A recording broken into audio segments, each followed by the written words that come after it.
What's happening? What's happening with it? What's good with everybody? Make sure when y'all come in the building, smash that like button first and foremost, and jump in the comments. Let me know you in the section. And y'all already know what it is. You tuned in to another episode of Everything Boxing. Let's see who in the building. We got my man Johnny Q in the building. What's happening with it? James in the building. Speaks in the building. Ketty Peeps 504. What's happening with it? Blessed Two Fish, what it do? What my man Swat Jones in the building? What's happening with it? Tunnel Vision. Yeah. What's going down? Like I said, when you come in the building, make sure that you hit the like button and let me know you in the building. We definitely gonna cook today. We definitely gonna be cooking today. And I might just open up this phone lines, see how we doing with them like buttons, and if we doing good, I might open up the phone lines today to give everybody a chance to call in. But like I said, hit the like button as you come in the building. Yeah. It's lagging. Hold on, man.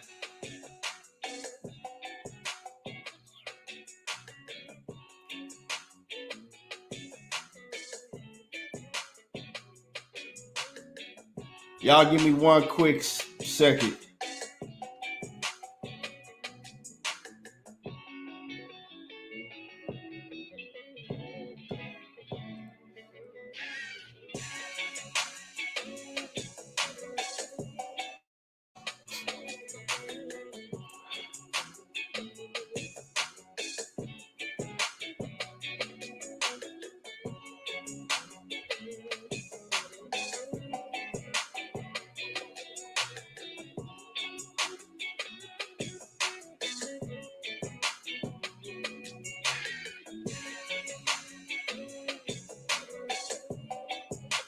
Yeah. But like I said,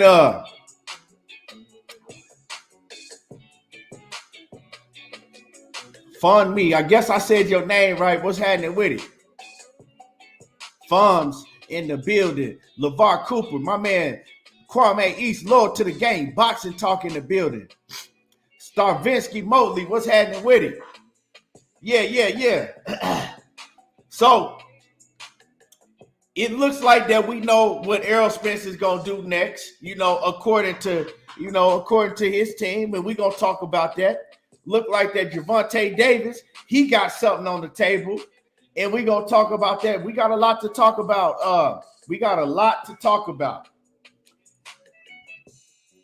And also, I got something to say to all the niggas that was trying to act like that Shakur Stevenson, right? Yeah, y'all know who y'all are. That was trying to act like that Shakur Stevenson and Bob Arum was the ones that was ducking the smoke with Eastside Cruz. So yeah, don't hide now. You niggas come out. Y'all know who y'all are. We're gonna talk about that too. But like I said, hit the like button, smash on the like button. Smash on the like button for everybody that's in the building. And we gonna cook. We definitely gonna cook today. AJ64, what's happening with it? Jay Grant, what's happening with it? Salute. Yeah.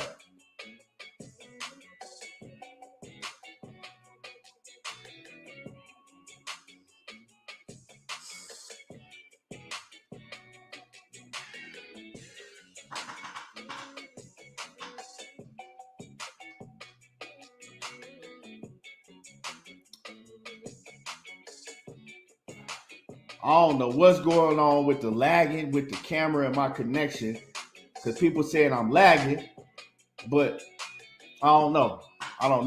It might be my computer. I don't know what's going on, because my computer had been messing up. My laptop been messing up, so I know it couldn't be my internet, because I got the top tier internet. So, but people keep telling me I'm lagging. So it seems like I'm good if I cut the camera off, though. If I cut the camera off, it's good. But it seems like it's just the, I don't know. It's the picture. I don't know what it is. But anyway, like I said, it's a lot to talk about in boxing that's going down. First, let's talk, and my man Cali Fire, what's happening with it? First, let's talk about, like I said, let's talk about all of the cats that wanted to run out with the story saying that, oh yeah, Bob Arum, he don't want that for Shakur Stevenson. They won't go nowhere near Eastside Cruz. And I was arguing with people, telling people, nah, Shakur wants to smoke with everybody. Don't got nothing to do with Shakur and Bob Arum. Bob Arum ain't worried about no goddamn Eastside Cruz.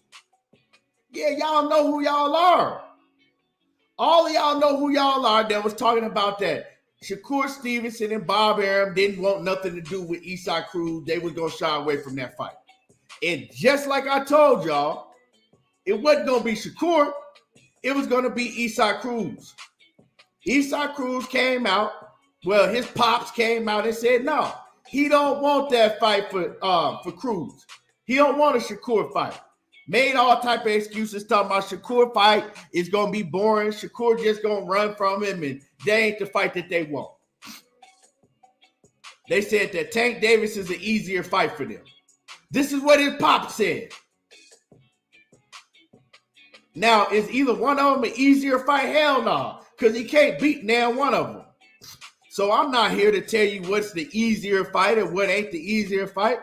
But like I said before, so y'all know who y'all are that was saying that he didn't want no parts of Eastside Cruz. So don't hide now. Go ahead and raise your hand. If you're in the building, y'all know who was saying that, basically was saying that Shakur was going to duck Cruz, and I was telling everybody it was going to be the other way around.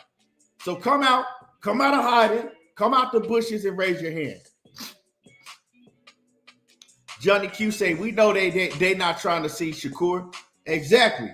We know that. You know what I'm saying? Common sense will tell you that. Especially, and Shakur ain't got no belt at 135. You know what I'm saying? Why would you put yourself up for failure like that?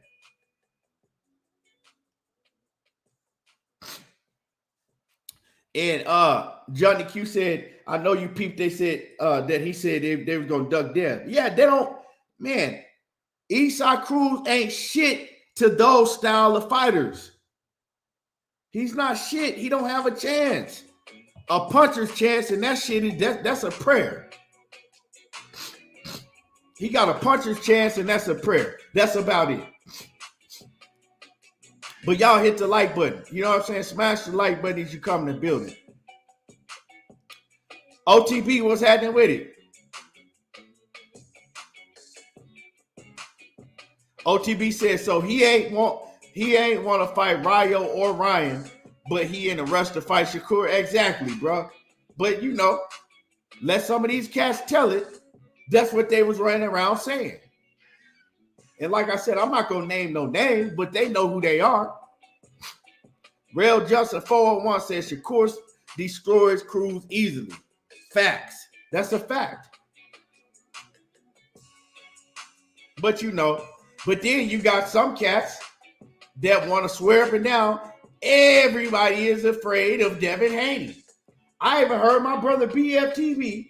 Well, I seen him make a video talking about, or live, talking about that the whole 135-pound division is afraid of Devin Haney. That Shakur Stevenson is afraid of Devin Haney. And I had to laugh when I heard that shit. You know what I'm saying? I had to laugh. But when he said Shakur Stevenson was afraid of Devin Haney. When Shakur Stevenson was the first one that mentioned Devin Haney's name. What I mean, if that's the narrative you want to run with it, you know, to make it sound good, okay.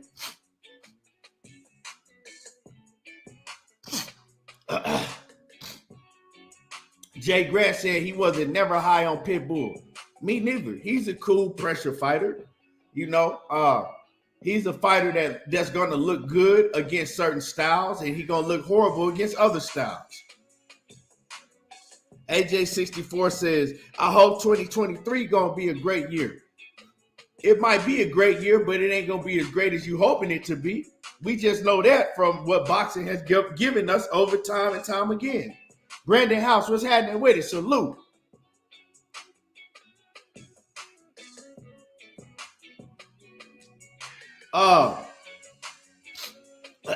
Yeah. And y'all hit the like button. Y'all smash the like button. Y'all smash the like button. Jim Brown says Shakur can be beat. Y'all fans think he's Superman.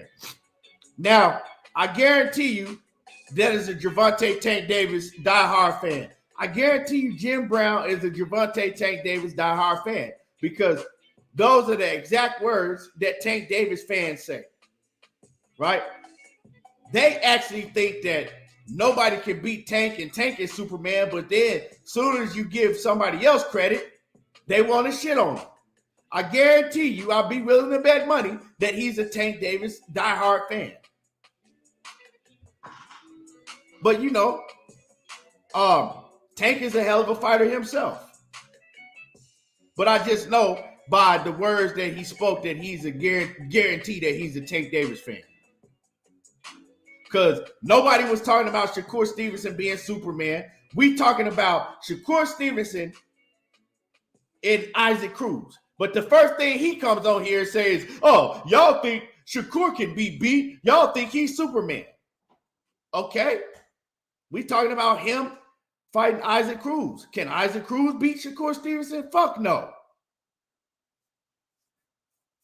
The real Marlo TV, what's happening with it, Marlo? What it do? Y'all go sub to my man Marlo.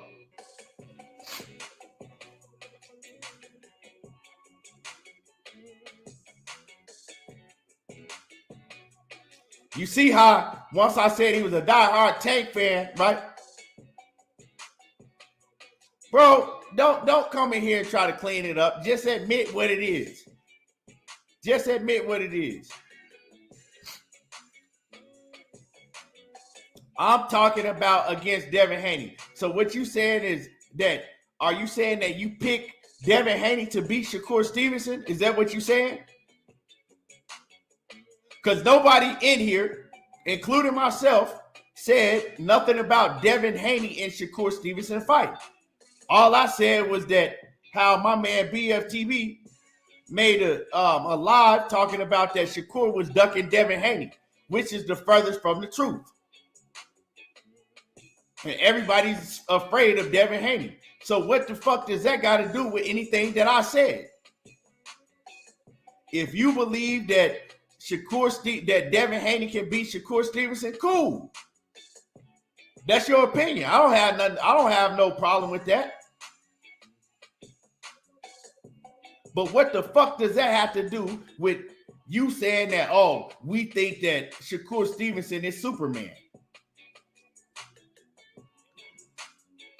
You think he can beat Devin Haney? I mean, you think that Shakur Stevenson will lose to Devin Haney? And I think that he'll beat Devin Haney. So it is what it is.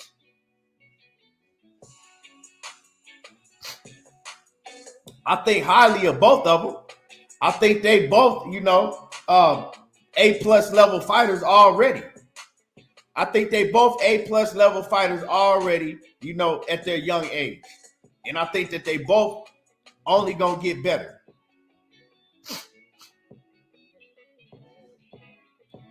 I don't have nothing bad to say about neither one of them. I fuck with Devin Haney. I fuck with Shakur. I think that Shakur is just better. Devin Haney got more flaws in his game than Shakur do. But like I said, we still got to see how Shakur does at 135. I think that he looked better at 135. We got to see though. Hell yeah, Marlo. Hell yeah, I got sick. I'm sick, man. Got sick from that weather change and shit. That's why I keep sniffing this shit, man. That weather change fucked me up. You know how I do. A lot of people getting sick right now.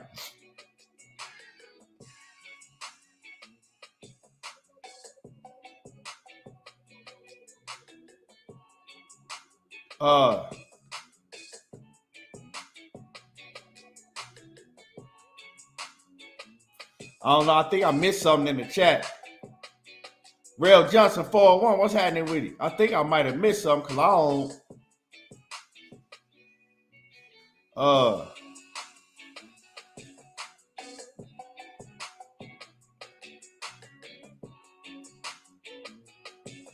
Hey, Marlo said it's cold as fuck. He wasn't ready. Yeah, see, y'all got a different type of cold in St. Louis. Ain't no way to prepare for that shit. You know what I'm saying? Y'all got a different type of cold. The only way you prepare for that type of cold in St. Louis, in Chicago, in Michigan, that type of cold, is you just don't take your motherfucking ass outside. That's it.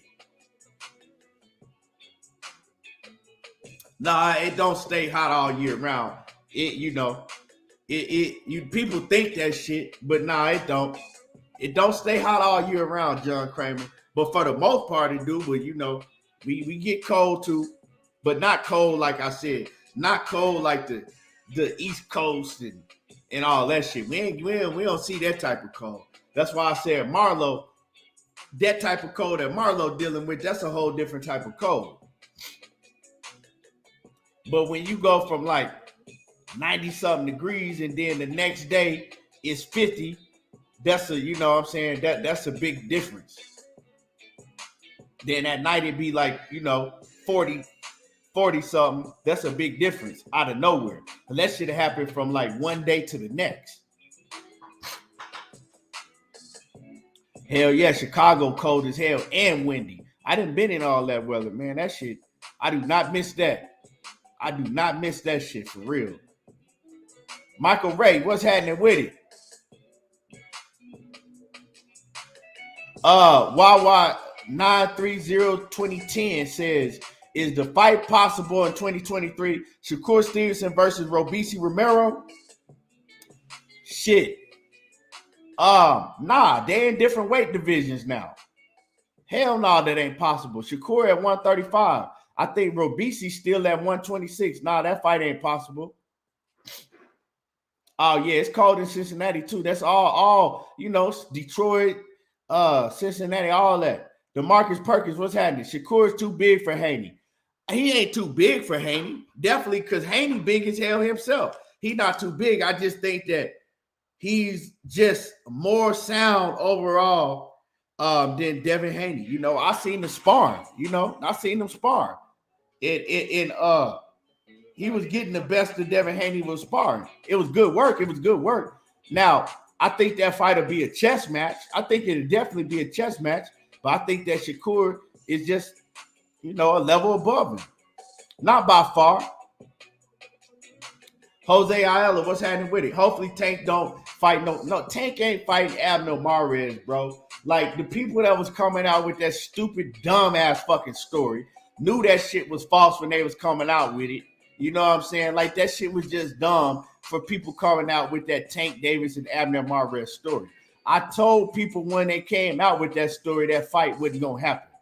Abner Mares came and let everybody know that it was a lie. If y'all didn't see that Abner Mares came and he said, man, that shit's a lie. Everybody coming out with those false-ass rumors, it's a lie.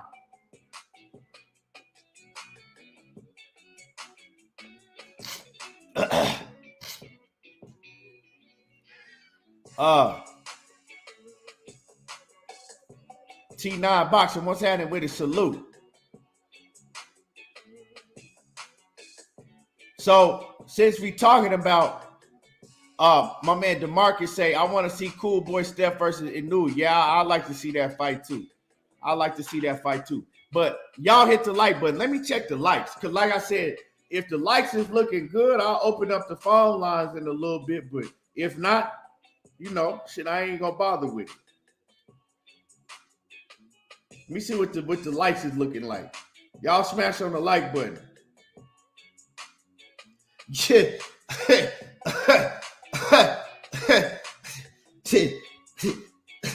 This shit funny. Like, really? Like, y'all, it's really that many people in here that ain't hit the like button? Like, this shit is comical. That y'all continue to come in here and refuse to hit the like button. Y'all got to get the likes up. Like, for real. Y'all got to get the lights up.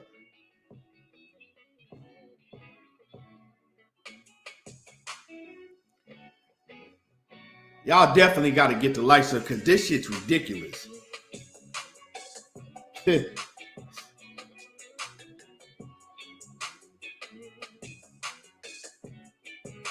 Shit's crazy.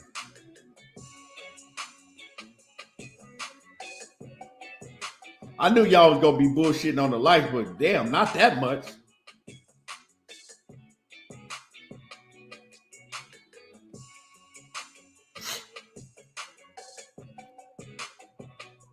Yeah, uppercuts like that shit crazy to me, bro. These motherfuckers are sniffing around all in the background, watching, but won't hit the like button.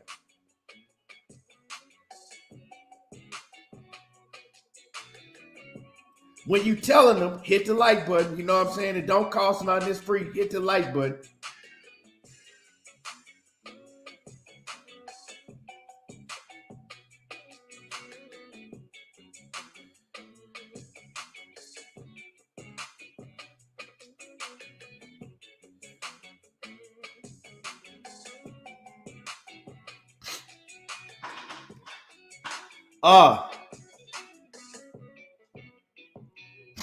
But yeah. So let's talk about Tank Davis, right?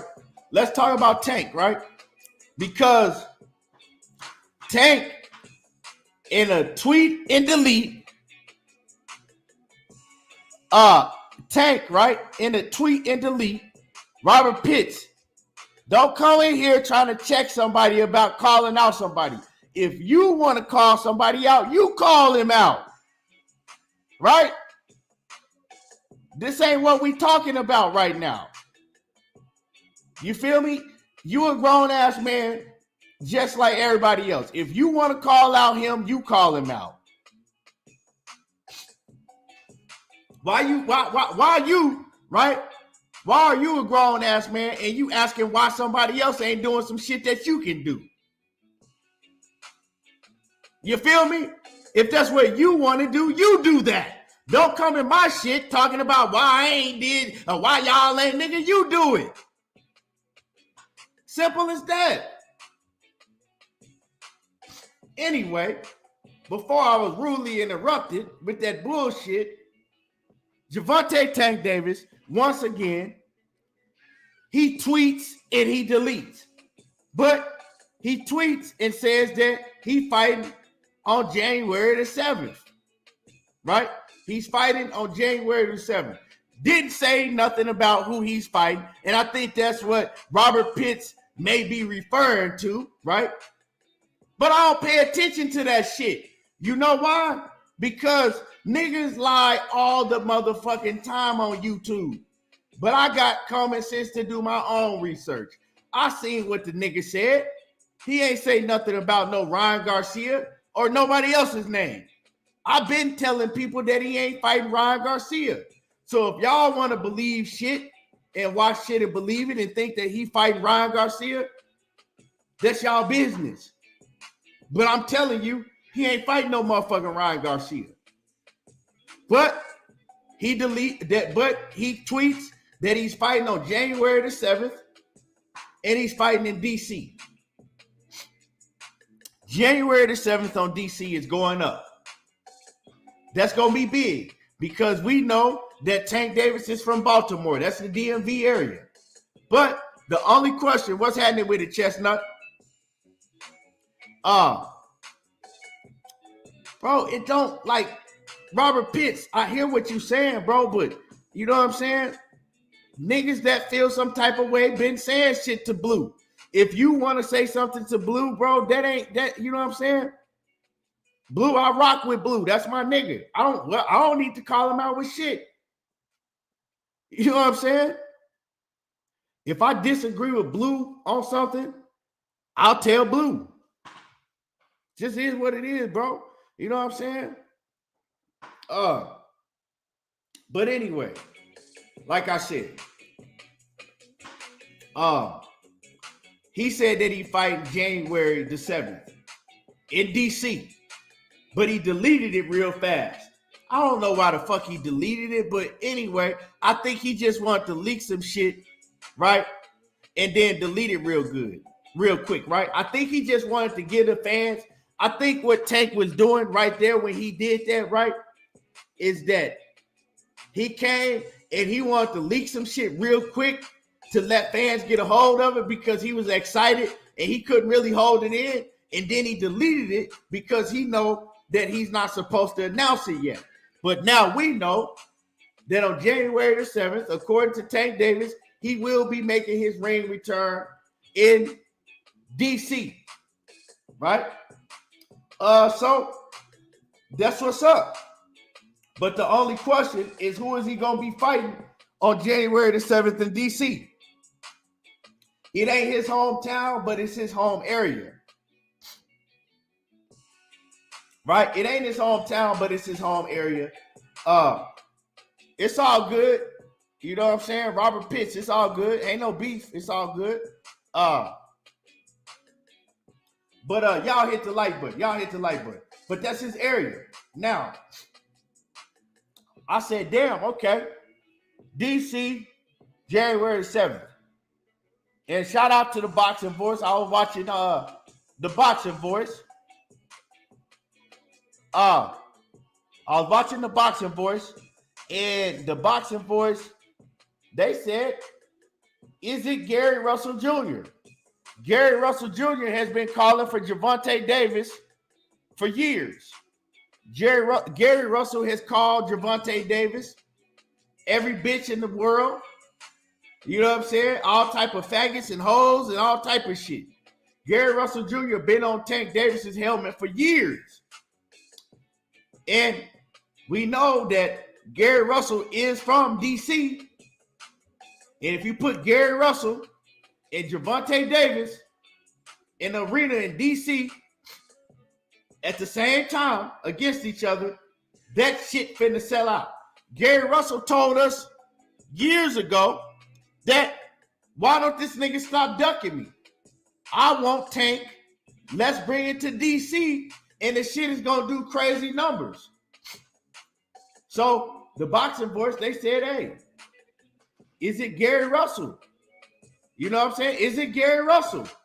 Gary Russell been calling for the Tank fight. Now, let me say this, right? Let me say this, right? Let me say this. If I see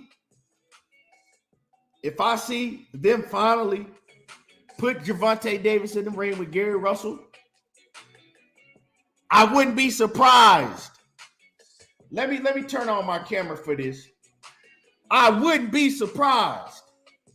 It'll make all the sense in the world. You know why it'll make all the sense in the world?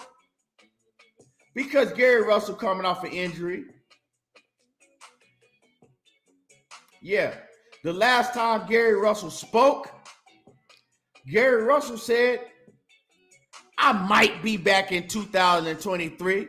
You know, I'm still trying to, get my shoulder back right. I'm still healing. You know, I ain't all the way good, but I'm good enough to knock your ass out. I think he told that to Chris Colbert. I ain't all the way good yet, but I'm good enough to, put some shit on you. I'm good enough to put some shit on you, your bitch ass. So, if it is Gary Russell, we know how Leonard Ellaby ass do. We know how Floyd, but I don't even really, to tell you the truth, I don't really think Floyd involved himself too much with what Tank got going on. So I'm going to say Leonard Ellaby. We know how Leonard Ellaby do when he get to move in Tank. And it wouldn't surprise me if now all of a sudden he want to throw Tank in there with Gary Russell, knowing that Gary Russell ain't the same Gary Russell. Coming off of shoulder surgery, coming off of motherfucking rehab and all of that. Now, young Billy, what's happening with it? Now, with that being said, Gary Russell is a very, very smart individual, right? Gary Russell's very smart. Although Gary Russell want all the smoke with Tank, I really don't see Gary Russell taking that fight right now. Because Gary Russell know, like, why would I get in there with Tank after coming off a major shoulder surgery without having a motherfucking tune-up? But like I said, it wouldn't surprise me if, you know what I'm saying, snake ass goddamn Leonard Ellaby tried to set up that fight for Tank because they're looking at Gary Russell as food now. And if they tried to do that, my question would be, okay, why did you wait till this man had a motherfucking surgery and was coming off a big injury to try to make the fight between him and Tank? When it's been years and years and years, he's been calling for that fight. And the ones who want to keep it real, if they see this fight trying to be made, the ones, let me say that again, the ones who's going to keep it 100, the ones that's going to keep it real, you know, y'all going to see it just like I see it. They looking at Gary Russell as a name, and this is their chance to go ahead and pick him apart because he's coming off an injury. Easy work.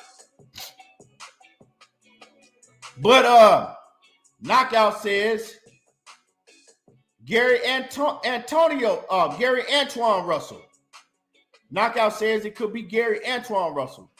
And I doubt that. They ain't putting him in there with Gary Antoine Russell just for the simple fact is that there would have to probably be a fight at 140 pounds, and Tank ain't moving up to 140 to fight nobody. And Gary Antoine Russell, he's still kind of on a rise like that, and I just don't think that they would give him a Tank Davis fight. They wouldn't give him a Tank Davis fight.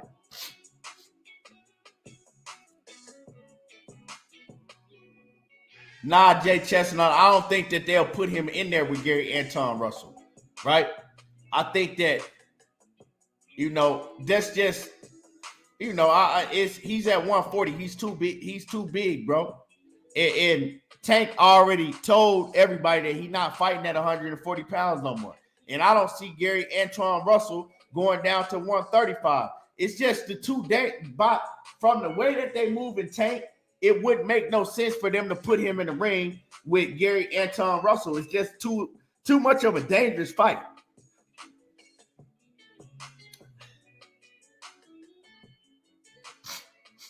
You see what I'm saying? It's too much of a dangerous fight, and y'all hit the like button. It's too dangerous of a fight for them to put him in the ring with Gary Antoine Russell. Just too dangerous. That fight too dangerous. And like I said, I'm not saying that and I'm not even going to get into who would win the fight and all of that, right? But if you look at the way that they've been moving Tank, it wouldn't make no sense for them to put him in the ring with Gary Antoine Russell.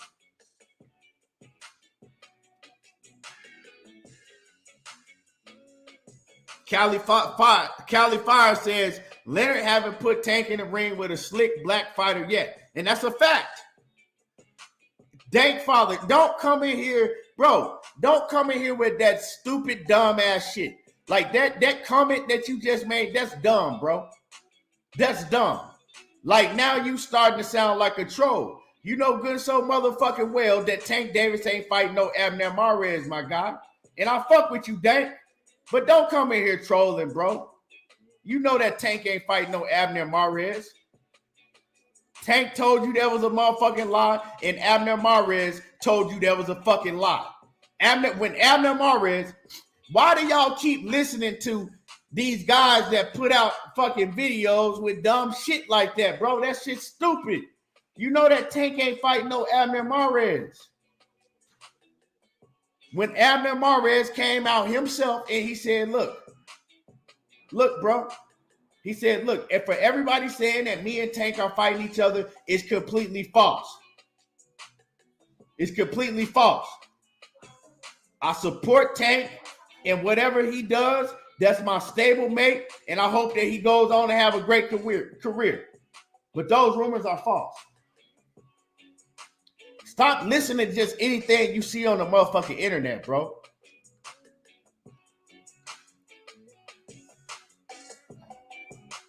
Oh, okay. I knew. I was like, I know you can't. I was about to say, Dang Father. I was like, man, I know you don't believe that shit, bro. I was about to say, bro, I know you can't believe that shit, bro. No, you ain't that goddamn gullible. Uh, Man, Chris Colbert, bitch ass, don't want to fight no Tank. Chris, that's one guy, but I would love to see Tank Davis knock the goddamn pink and blue out that nigga head. I would love to see that.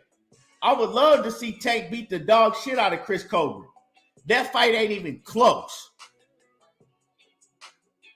Chris Colbert don't want no smoke. He don't want to fight Tank. He definitely don't want to fight Tank.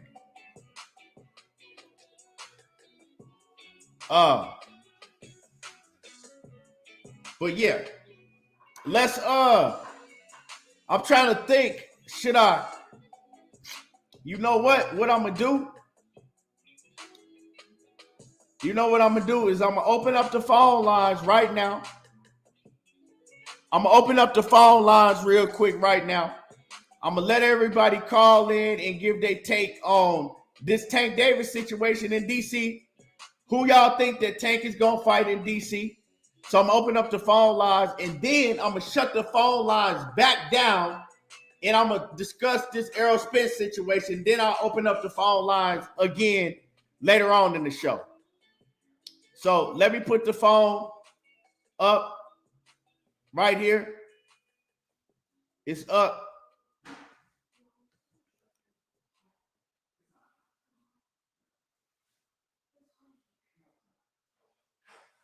So if y'all want to call in, the phone lines is open.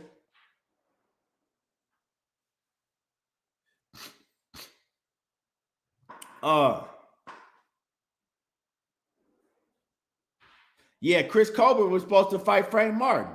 He didn't want that smoke. They said they had let him know they were going to fight next. They just didn't have a fight date.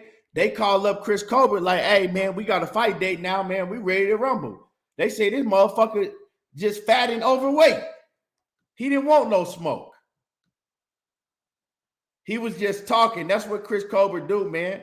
He just run his fucking mouth all the time. And Chris Colbert don't want no parts of Hector Garcia again. Chris Colbert don't want no parts of Hector Garcia. But the phone lines is up. Y'all can see the number down there. If you want to call in, you're more than welcome to call in. Let me know what y'all think. Hold on. Let me put it up so y'all. Let me know what y'all think. Who y'all think is going, Tank is going to fight in DC on January the 7th. Who he fighting? I seen a couple people say that Boots is fighting on Tank Davis's card.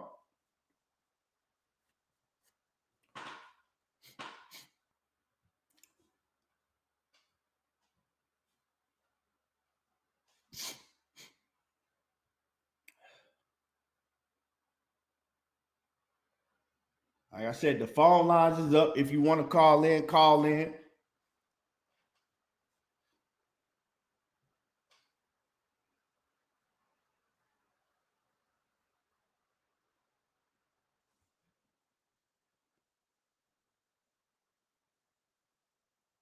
My man Chris said, yeah, Boots' dad said he fighting on the Tank Davis undercard. That's dope. I'd like to see who he fighting. You know what I'm saying? A lot of people saying that he might fight Stanionis, but I don't think so because Stanionis, he not finna lose his position with Errol Spence. Stanionis is in that position to get a shot at that what is it, the WBA title? Yeah, he right there in line, the mandatory for the WBA title. So Stanionis, he ain't finna risk losing that spot by fighting Boots. That's too dangerous of a fight. And Richard Schaefer is not going, you know what I'm saying? Richard Schaefer ain't going to go for that shit neither because they right there. They sitting in line. They waiting on to see what Errol Spence is going to do. And we're going to talk about that right now in a minute.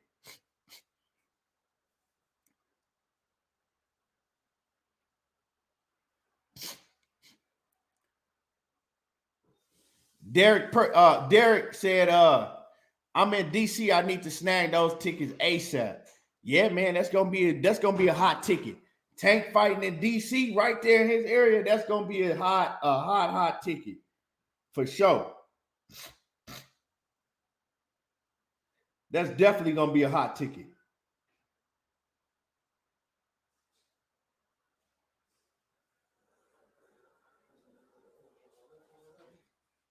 But shit, I'm gonna take this motherfucking number down then. Ain't nobody called in. I'm gonna take the number down. But yeah, so as far as Tank, man, I can't even really think of who I would like to see him fight. I wouldn't mind to see him fighting Gary Antoine Russell. You know, the Russells got a big name in DC. They got a big name in DC, but I just don't see them fighting Gary Antoine Russell. I see him fighting Gary Russell Jr. before Gary Antoine Russell. You know what I'm saying? I see him making that fight before Gary Antoine Russell because, yeah, Gary Russell, he coming off an injury. That's right up their alley.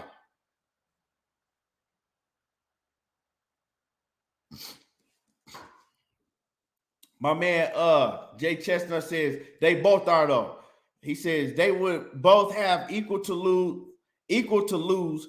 Richard at the WBC convention said he's okay with whatever Stanionis wants. So if he wants the Boots fight, I think Richard would sign off on that.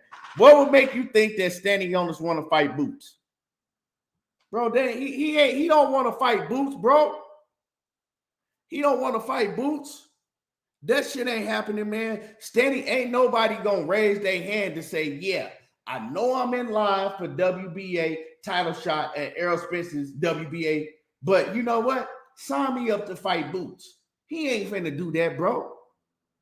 But I heard what Richard Schaefer said, you know, that he okay with whatever Stanionis want to do. And I believe Richard Schaefer when Richard Schaefer say that because Richard Schaefer is for the fighters.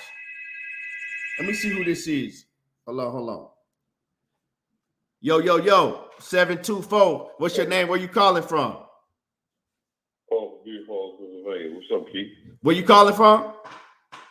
Deer Falls, Pennsylvania. Deer Falls, Pennsylvania. What's happening with it, man? Who this? What's going? My name is Tom, bro. I'll be following you for years, man. You know that, no doubt. I appreciate you, brother. What you got? You say something about Mr. Affleck, man. I call him Affleck Crawford, because he's a duck. Tired talking about this dude. The dude's a chump. He don't want no smoke. I was at Spence go ahead and fight Thurman. It was a good fight because I really don't. I wanted to have him, beat his brains in and knock his out. His whole head. He don't want no smoke. His whole crew don't want no smoke. So I pray it happen, but I don't know if it's gonna happen. What you think? I mean, we ain't even got to that subject yet, man. You gonna jump the gun, man. We talking about Tank. Oh, okay. Yeah, we gonna get. Yeah, we gonna get to that. Yeah, we gonna get to the Errol Spence and you know what Frank Martin said on the Queens of the Ring. Oh yeah. Well, I couldn't hear you cut out, my dude. Talking about what y'all talking about?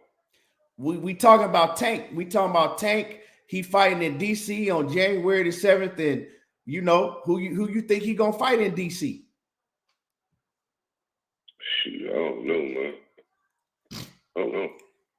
We threw out Gary Russell, but Gary Russell coming off of shoulder surgery. You know, Gary Russell been calling out Tank for years, call him all type of bitches and hoes, and he been trying to get that fight with Tank for years. Yeah, I don't think he's gonna fight none of them, Russell. Definitely not Antoine. I mean, he need an opponent. He need an opponent, man, because you know he going on pay-per-view, so he need a dance partner. But man, I appreciate you calling in. But like I said, I'm gonna put the phone lines back up, and then you can call in when we do get into the Errol Spence talk. You know, give your opinion on that too. All right. Oh man. All right. Appreciate you. All right. Yeah, Boxiana, what's going on with it, Queen? Salute. Yeah. So let's see.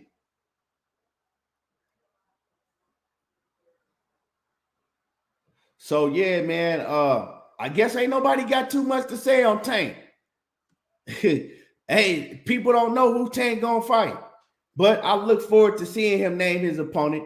Everybody want to talk about this Errol Spence shit. It looked like y'all hit the like button, smash the like button. Make sure that y'all hit the like button. We gonna get into it. You know what I'm saying? The likes. Let's get the likes up. Let's get the likes up. And let's talk about the news that the Queens of the Ring, Miss Boxiana and Nick J broke. They got this news, you know what I'm saying? Great interview that they did with Frank Martin. If y'all ain't checked it out, go check it out. You know, if y'all haven't checked them out yet, go check out the interview that they did with Frank Martin, because Frank Martin said some interesting shit. He said something very interesting. Now, if y'all ain't seen the video that I put out about it, go check that out too, because I broke it down. I got in depth. But Frank Martin seems to think that, or what, not even think what he's saying, right? He pretty much saying book it.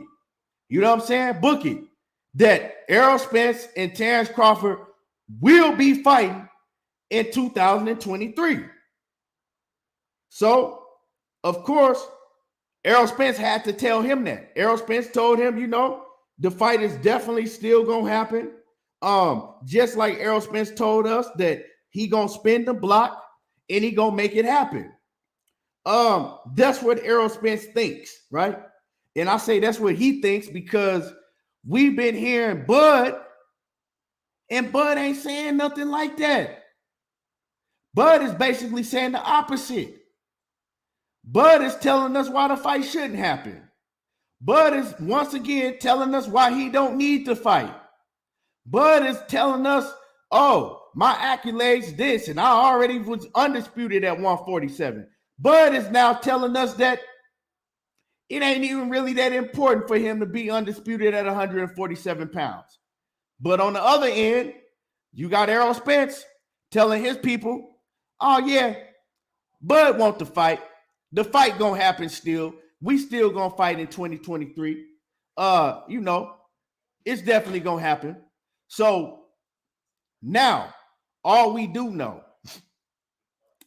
is Errol Spence believes that the fight is gonna happen, right? So with Errol Spence believing that, that tells us that Errol Spence is gonna have to fight Keith Thurman next. That tells us that Errol Spence is going to fight Keith Thurman next. All we waiting for is the announcement and the date. The reason he has to fight Keith Thurman because he don't have no choice.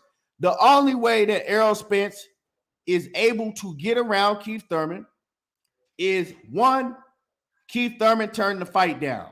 And then Errol Spence, he'll end up having to fight Stanionis. Two, Errol Spence say, fuck Terence Crawford, drop all the belts and move up to 154. But we know he ain't doing that because Frank Martin said, yeah, the fight's happening. And Frank Martin also said, I'm fighting on the undercard. So book it. It's going down, y'all. The fight happening. They just had to get the business ready, the business right, and it's going to go down. OTB said, I told y'all. What did you tell us, OTB? You ain't told us a goddamn thing, OTB, because they ain't been in the ring yet. Your boy Terence Crawford is telling us different. So I respect Errol Spence and his whole team, but at the end of the day, sad to say that it really don't matter what Errol Spence or his team think. If Terence Crawford don't want to fight, they can't make him get in the ring. If Terence Crawford does not want to fight once again, they cannot make him get in the ring. Guarantee or no guarantee, Dank Father? Guarantee or no guarantee? If I'm listening to somebody that wants to fight, right? The words I want to hear, anybody should want to hear is, yeah, I'm going to go fight David. I've been sneezing, right? And then I'm gonna go sit back down at the table and try to make this fight with Errol Spence happen. Nah, Bud ain't saying that. Bud is not saying none of that shit.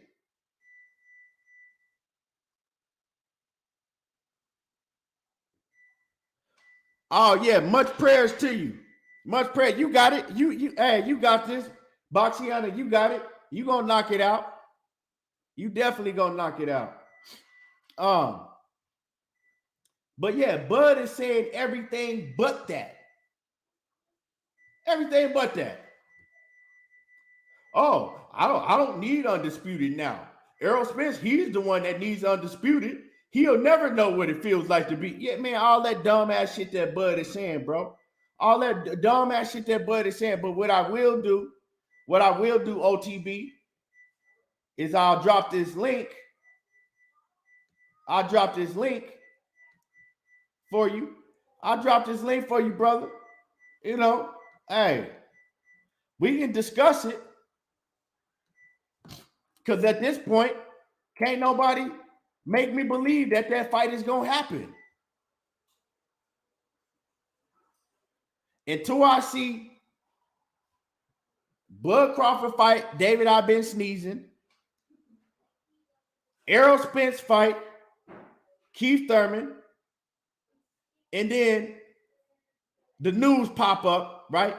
From them. I don't want to hear motherfucking breaking news from one of these channels and shit. I want to hear the news pop up from Errol Spence and Terence Crawford via Instagram or their own mouth and say, the fight is official. We got a date. We got an arena. It's going down. Other than that, you can't make me believe that the fight is going to happen because Terence Crawford don't want to fight. What's happening with it, OTB? Salute my big Brody, man. Can you hear me? My bad. I'm in the car. Oh, yeah, I see you in traffic moving around. Yeah, man. What's happening with you? My daughter got goddamn basketball practice tonight. I'm on my way to get her. But, bro, yeah. I only felt like this fight was already predetermined for next year because if he was operating in such bad faith, y'all had such bad business deals, he stalled you out for 7 months, but you still said you was going to spend the block and come back and get him. You wouldn't entertain that if he had held up your career or operated in some type of bad faith and you didn't know if this fight was going to happen.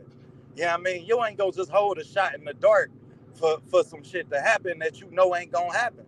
So, you know what I mean? Once I heard Bud say, oh, he going to spend the block and I'm going to drop him off, I felt like they took advantage of the boxing fans at the expense of making this fight bigger.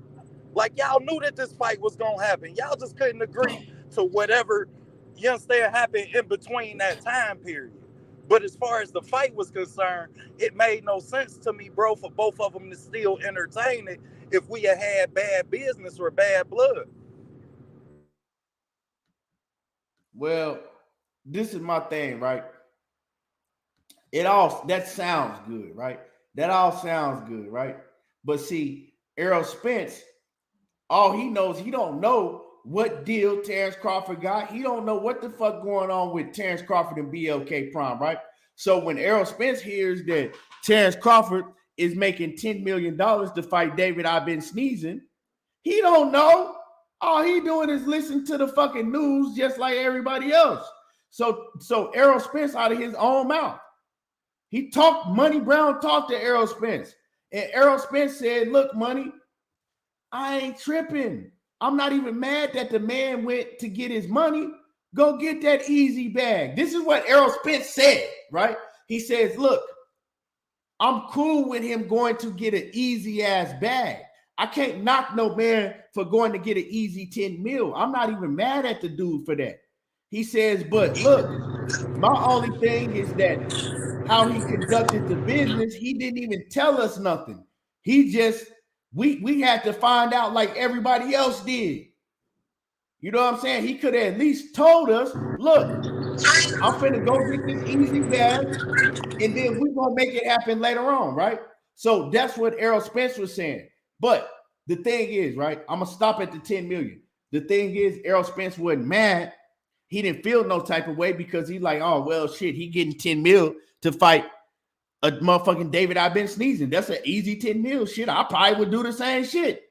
But when the real shit come out and he ain't really getting $10 million, he getting 3.5 mil. That's why they ran with the whole propaganda of him getting $10 million because it sounds good. And then you say what Errol Spence said.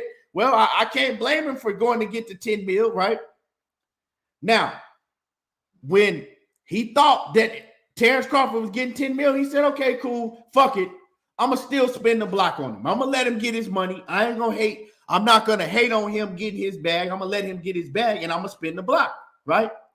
But now, what do we hear from Terence Crawford? Let's just keep it real, OTB.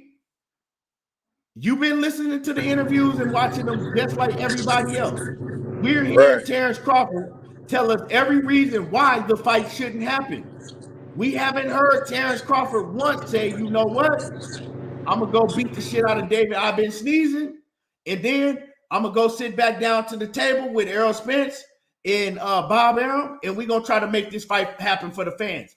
He's saying the opposite. Well, they saying that they want to fight me, you know.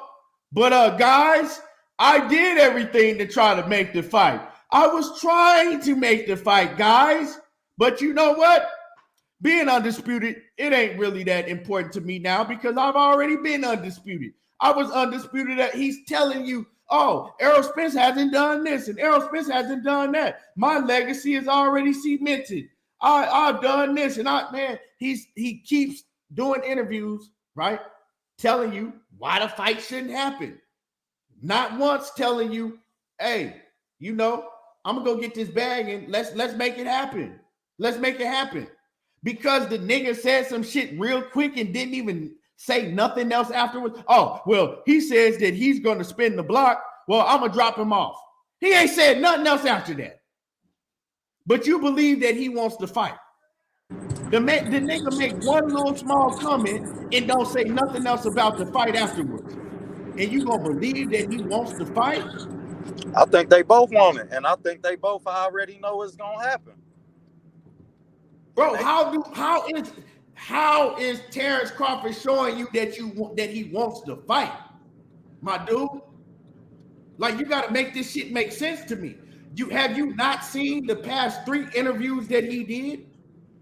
Yeah, of course he ain't doing himself no favor on the interview side, but when you look at the basics of it, bro, I can't say that he the reason this fight ain't happening. Shit, I can't say that. Not when he ain't the reason. Not when it's a whole goddamn promotional company that you gotta hold accountable to. You really want to go here? This is what you really want to do right now, OTB. Shit, bro, I can't hold no one party accountable for this fight not happening. And goddamn it, PBC could have made this fight happen.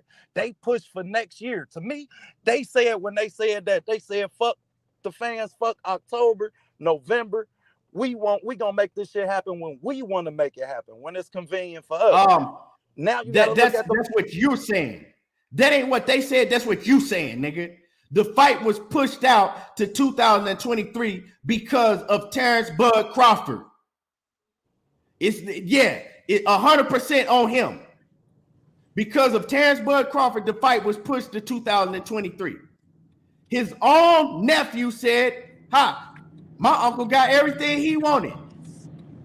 My uncle got everything but out of his mouth, he said, y'all ain't give it to me until 30 days later, once y'all knew I was fighting David. That's a motherfucking lie. Nigga, that's a motherfucking lie. They didn't know that he was fighting David I've been sneezing until the same day that we knew. You know that. Don't come on here with that lying bullshit. I don't know that though, bro. I don't you know do that. know that. Because you wouldn't still be sitting down at the negotiating table with somebody that operated like that. You're lying. You are lying. You're lying. Because Blue Blood Sports TV, right? He said that, hey, we made the deal. And what did he say? 36 hours. We made the deal about 24. He came on here and said they made the David I've been sneezing fight deal in 24 hours. It came up out of nowhere. That's what Blue Blood said. So how the fuck did they wait until 30 days after to give him the contract that he wanted then? Make it make sense to me, OTB. If Blue Man, that's Blood what he told you, said. Shit, oh, I can't well, say that he lying. Hold on. No. That's see, you done fucked up now. Now you done fucked up. You see, you done fucked up, right? Now, right? That's why I got your ass. Blue Blood came on here and said that they made the deal in 24 hours. Did Blue Blood not also say that before that they had already been talking about January? No, hold on. Blue Blood said they made the deal in 24 hours, right? Errol Spence said we was completely bombarded. We didn't know. The only problem I had is we had no idea they was even talking to BLK Prime. Terence Crawford out of his own goddamn mouth said, hey, you know what?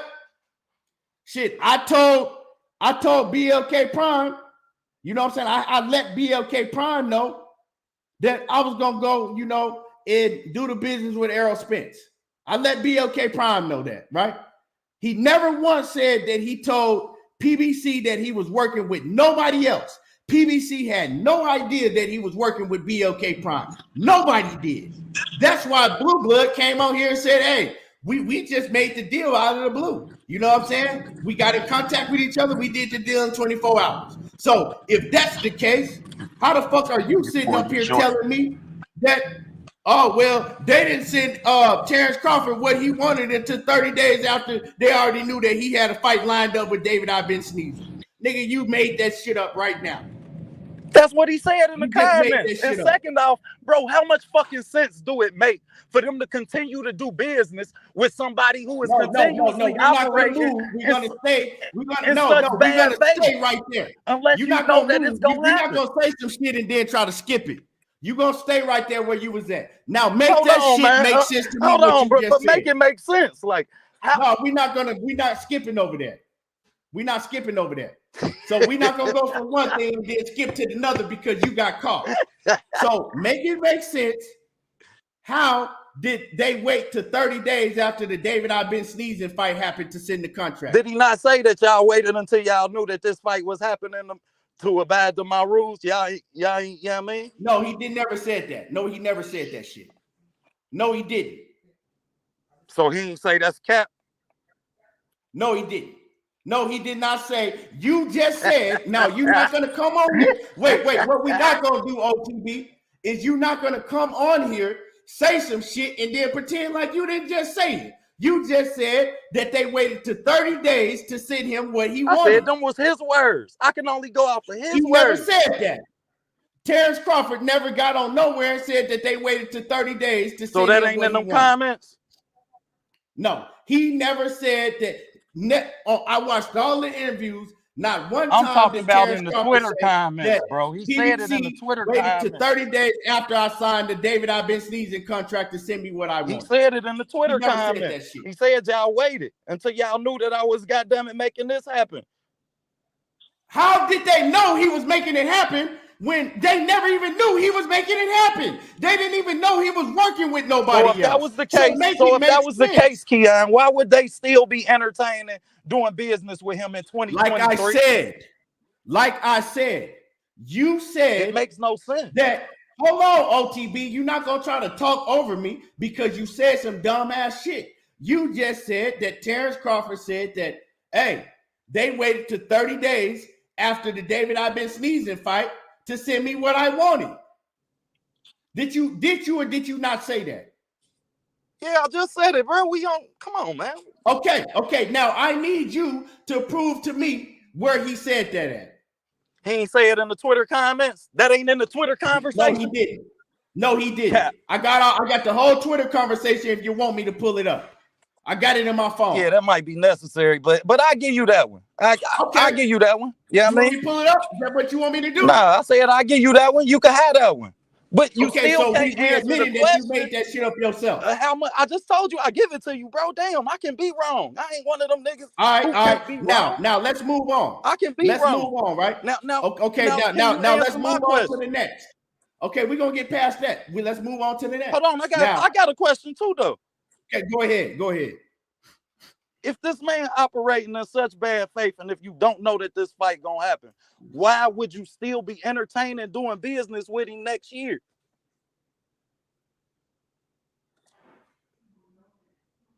Who'd you hear that from? Like, why would you? I heard it from Errol Spence when he said, I'm gonna spin the block. I heard it from Terence Crawford when he said he gonna spin the block and I'm gonna drop him off. Now I just heard it from Frank Martin. Are you gonna continue talking, or are you gonna let me answer that? I was answering your question. Okay, so you asked me, why would you still entertain doing business with him? Well, easily, because Errol Spence is a fighter. Errol Spence ain't Al Heyman. We ain't heard shit from Al Heyman. We don't know if Al Heyman is going to entertain doing business with him, but we know that Errol Spence wants to become undisputed. We know that Errol Spence wants to fight Terence Crawford. My whole point when I started talking is that Terence Crawford don't want to fight Errol Spence. He don't want to fight Errol Spence. You going off of one quick quote, right? Errol Spence said he gonna spin the block. Terence Crawford was like, okay, well, if he's saying that he gonna spin the block, well, I'm gonna drop him off. You still ain't said in none of the other 3 interviews that you did after that you was on Max Kellerman. Didn't say he wanted to make the fight happen. He was on Kate. He did an interview with Kate. He didn't say he wanted to make the fight happen. He also did an interview with Akim Barak. He never once said he wanted to go back and make the fight happen. You see what I'm saying? So, to me, let me ask you a question, OTB. Go ahead, shoot, brother. If you won't smoke with somebody, ain't you at least gonna say, you know what? I'm gonna go ahead and I'm gonna knock out. I'm gonna go ahead and debate knockout. I'm gonna whoop his ass, and then I'm gonna fucking go get KT. I'm gonna go get everything boxing, and I'm gonna get in his ass. Yeah, that's how it works. That's how the real ones operate. But what we've been hearing but if you've listened, I don't know. I can't tell you that you've heard all the interviews. I'm just assuming you have. But I'm telling you, in all of the interviews that he's been doing, now he's backtracking. He ain't talking about spinning. He ain't talking about dropping nobody off. He's talking about why the fight don't need to happen. He's talking about that he don't need undisputed. What man in the division, name one division and one fighter besides Gervonta Tank Davis, right, that actually don't even really have a belt at 135. Name one champion that's telling you that he don't need undisputed. Josh Taylor. Josh Taylor was already undisputed. So was Bud. Dust yourself off and try again. So was Bud.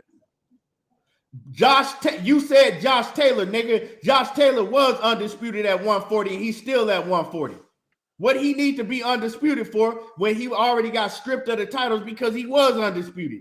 Dust yourself off and try again. That's what Bud's saying. I done been undisputed before. I don't need that. Bud is not undisputed in the division that he's in. Like he said, he only wanted to become champion. Hold on. Nigga, you said Josh Taylor. Josh Taylor is still at 140 pounds. Josh Taylor was undisputed. Name a fighter that don't need undisputed. Josh Taylor just vacated undisputed. I gave you what you wanted, bro. You asked. No, you didn't give me shit. You full of shit right now, OTB. OTB, you are full of shit. Name me one fighter that's in a division that haven't been undisputed in that division that doesn't want to be undisputed besides Gervonta Tank Davis. Terence Crawford. Because he already been and undisputed. It, right? Well, hold on. And that's it, right? Yep. Okay, now, before Terence Crawford was talking about he wanted to be undisputed at 147 pounds. What changed? The Boxing Hall of Fame. Giving him that seat at the table. That changed it all. So once you find out you already got a seat at the table. Hold on. So if I pull up the Boxing Hall of Fame right now, I'm going to find Terence Crawford's name in it? Hell no. Was it any other active fighter that was invited? Okay, so stop Was talking to any me other about a active fighter motherfucking Hall of invited? Fame. Stop Was talking to me any about other a Hall of active Fame. fighter Because invited? if I can't, hold on. If I cannot pull up the Hall of Fame right now and find a Terence Bud Crawford in it, what are we talking about the Hall of Fame for? When the Hall of Fame had their last commencement, was any other active fighter in attendance other than? What are we talking about the Hall of Fame now if we're talking about an active fighter that's still in the division, right? That still have other fighters in the division that fans think that can beat him? Why are we talking about the Hall of Fame? What does the Hall of Fame got to do with anything?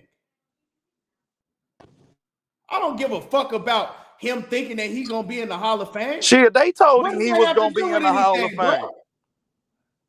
Huh? They told him that. Shit, they told him. Okay, but what does that have to do with this conversation?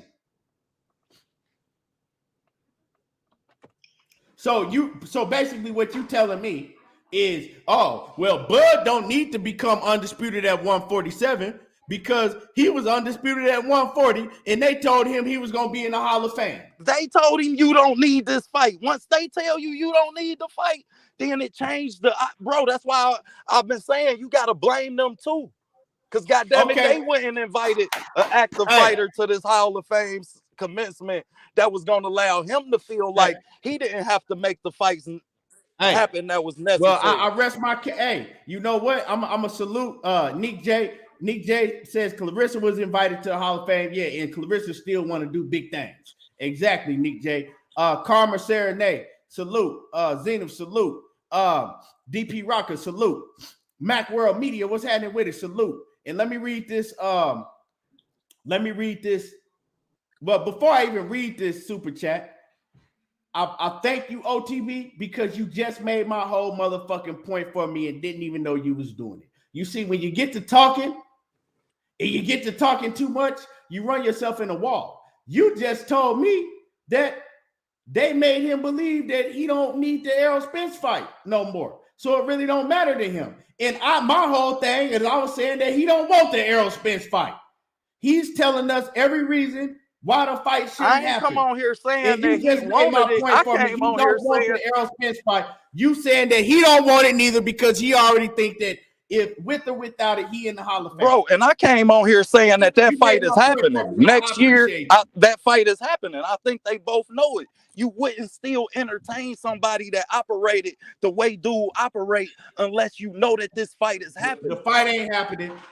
The fight ain't happening next year because you can't motherfucking make that nigga get in the ring. They'll have to kidnap that nigga, duct tape him, you know what I'm saying, and throw him in the ring. Hey, bro, it's happening, and when it do, we gonna be right here talking that shit. And that's a federal charge. But and that's a federal charge. You have to get a kidnapping charge to get that nigga in the ring, and it ain't gonna happen. I mean, you know, you can keep believing that shit if you want to. I ain't believing until dudes start talking about some I'ma spin the block. Once dudes start talking about some I'ma spin the block, now I gotta think, why would you say something like that? You done been waiting on this man for 7 months. You've been waiting on this nigga for 7 months. You claim he did everything not to make this shit happen, but it's gonna change next year? Hey, OTB, if I spin the block, but your ass ain't at the block, I spent the block, but did I get anything done? But no, because you wasn't at the block when I spent it. Bro, we was just at the block together. We was just there together. Yeah, and ain't shit we happened. was just at the block together and one ran off. Something gonna happen next year?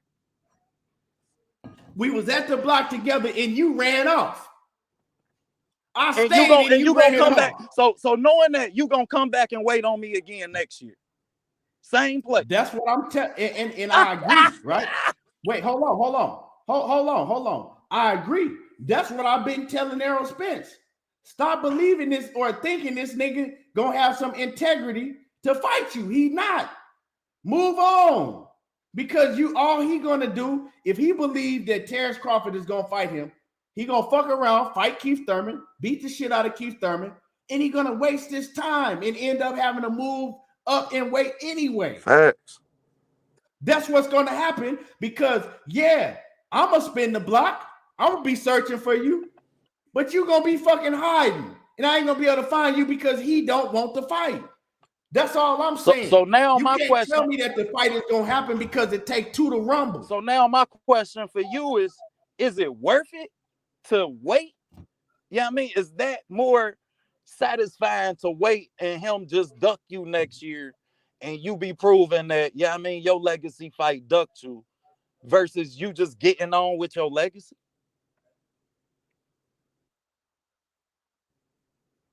Let me read this comment real quick. Before I forget, my man Mr. Finesse says Bud did an interview with Ward saying he wanted undisputed at 147. That is what drives him. Now suddenly he don't care. Bud and fans are capped black Canelos. Yeah, bro, that's all I'm saying, Mr. Finesse, but they don't hear me, right? What changed? He always was saying he wanted undisputed. All of a sudden, it don't even matter. He don't need to be undisputed at 147. All of a sudden, he talking about goddamn Ricky Burns and Ndongo and shit. You know what I'm saying? The Hall of He Fame going back to talking about Ricky, what he did. I thought, man, Ricky Burns and I beat Ndongo. You talking about fighting goddamn C-level fighters. And that's the reason you don't care about making undisputed at 147. We know what the reason is, bro. He wanted undisputed real bad when he was seeing videos of Errol Spence drunk and fucking up. Oh, he wanted that shit real bad then. What changed? What changed? That Hall of Fame dinner. That motherfucker must have been good. I wonder what they were serving. So you telling me, bro, so what you sitting here telling me, right, is that because he went and sat down at a Hall of Fame convention, that changed his whole mind frame and told him, you know what? I don't need to fight. I don't need a tough fight no more. I don't need no tough fight no more. That's what you telling me. That's the only logical explanation I can come up with. It made him think that he don't need to become undisputed. He don't need to fight Errol Spence. He don't need none of that because he went and sat down at the Hall of Fame convention. And goddamn it, once they all tell you that your seat is there, that you got a seat there regardless, why would I be in a rush to make a fight happen that could possibly change me having a seat? If the shit gonna change the food on my plate, thank you. Like shit, I'm gonna do what I gotta do to secure that. Well, thank you. You made my point once again. He don't want to fight. All you doing is making my point, OTB. So I don't know what we arguing about. I'm not arguing with you. You arguing with me. I came on to tell you that I think. Well, I appreciate you for making my point for me. Fight happen, we finally bro. got somewhere. The nigga don't want to fight. I'm not gonna get up here on no fried shit. I ain't never did that. I appreciate you, my brother. You just made my point. The nigga don't want to fight. So if the fight happened, then what? I mean, it's a whole bunch of ifs and buts in boxing. Well, we just heard Frank Martin say that he fighting on this undercard for this fight. You understand? We done heard both fighters address it. So now I gotta ask you, if this fight does happen, as Frank Martin suspects, as Errol Spence suspects, as Terence Crawford may not suspect, he might be the only one that know that this shit ain't happening. Him and you. Nigga, if my mama had an Adam's apple, she'll be the man. The fuck you talking about? If. Nigga, we can if all day, dog. We can if all day. I'm going by what I see. I'm going by what I see and what I hear. And I hear this nigga don't want to fight. Me too, bro. And based off of what I'm saying, bro, I don't have a reason. I hear this nigga don't want to fight. But what reason? If me and you supposed to debate, right? Like, check this out. If Knockout set a debate up between me and OTB, right? And I'm talking big nigga, I'm talking cash shit, right? And he set the debate up. He like, y'all gonna debate 3 months from now. You and OTB gonna debate 3 months from now. I'm watching you debate, and I'm seeing you lose to everybody, right? I'm seeing, nigga, you getting your helmet toe up, And I'm like, man, I can't wait till I debate this nigga OTB, man. I can't wait, because I'm seeing you get beat by everybody. All of a sudden, nigga, you start coming in, nigga, and you look rejuvenated, dog. I'm talking about you tearing everybody's head off. Now, it come time for us to debate. We supposed to promote it and everything. And I'm like, shit, why do I need to debate OTB? Look, he's already lost. He lost 4 debates in a row. Look at me. Look what I've done. I've never lost a debate. Why are y'all telling? I don't need to debate him. Shit. I'm gonna go down in debate history with or without OTB. You know what I'm saying? He ain't done nothing. Yeah, he just won his last 7 debates in a row. But shit, who were they? I don't need to debate him. Does that sound like I want to debate you? Nah, what changed though, OTB? What changed? What changed is I seen OTB start beating the shit out of everybody he debated. All of a sudden, my energy changed towards him. That's Terence Crawford, bro. That's Terence Crawford. He wanted Errol Spence when he seen Errol Spence vulnerable. When he seen Errol Spence fucking up in the streets, getting drunk, partying, videos popping up. He wanted Errol Spence real bad then. But when Errol Spence got back on his shit and the fight was right in his face, a million excuses came up. His energy wasn't the same. Now Errol Spence is like, hey, the nigga think he found a way out of the fight. He think I'm gonna just walk off and let it go. But no, I'm gonna spin the block on his ass. Now his energy is way different now. Way, way different. He telling you why the fight should happen. He trying to make all the fans believe that he's the greatest thing in the world, and he don't even need to fight Errol Spence. Who the fuck has this nigga fought? OTB, I need you to tell me that. Who has Terence? Be real. Because I know you keep it real when it comes to Bud. Sometimes, most of the time. Sometimes you be on some bullshit. Yeah. But on some real shit, 15 years from now, if me and you get on here talking about boxing and Bud Crawford's name come up, what's his memorable fight?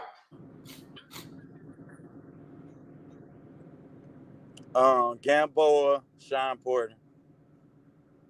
So you gonna remember Gamboa? Yeah, I'm gonna remember Gamboa. That's the first time I seen him face some type of adversity for real. So why are you gonna? I want to ask you. I want to ask you, why are you gonna remember him fighting Gamboa 15 years from now? Because that was the fight that showed me how he gonna respond to adversity. So that was the first time I seen him face some adversity for real. Like when Gamboa stunned him, he got them stanky legs. So Gamboa is 5'4", right? Gamboa is a guy. Gamboa was a WBA champion at the time. Hold on. Gamboa 5'4". Gamboa is a guy that came up from 2 weight classes below, right? They came up from 2 weight classes below, 5'4". Gamboa went on in his career to do what? Keep it 100. What did Gamboa go on in his career after that? To Not do? a damn thing. Not a motherfucking thing. Damn thing. So in order for me to remember Terence Crawford 15 years from now, if I'm mentioning I'm gonna remember him because of Gamboa, that means I gotta remember Gamboa. And I really seriously don't think I'm gonna remember. I'll probably gonna remember Gamboa, but I'm not gonna remember Gamboa and just have a whole bunch of memorable shit the same way. You gotta look at EJ shit the same way. Hold on before we go there, right? You said Gamboa, right? Now, like I said, Gamboa never did nothing special in his career. I think the best fighter that Gamboa ever beat in his whole career was Juan Lopez. Right? Probably Juan Lopez, and Juan Lopez went on to get knocked out by everybody. Gamboa was a great amateur, not a great pro. Not a great pro. He was a great amateur. He had a you know, when he was coming into the professional ranks, he had a name at one point because he came in with 50 Cent, but he didn't go on to do a motherfucking thing, bro. Now, if you say Sean Porter, I think if I do remember a memorable moment with Terence Crawford 15 years from now in a fight, it might be the Sean Porter fight. Now, the only reason to me it'll be the Sean Porter fight is because Kenny Porter, big head ass, came in and threw the motherfucking towel in. That's some shit I'll never forget. The fight wasn't that memorable for me, but that moment was. Because you don't never see no shit like that in boxing, where a fighter looked like he perfectly fine, and then his own daddy throw in the towel.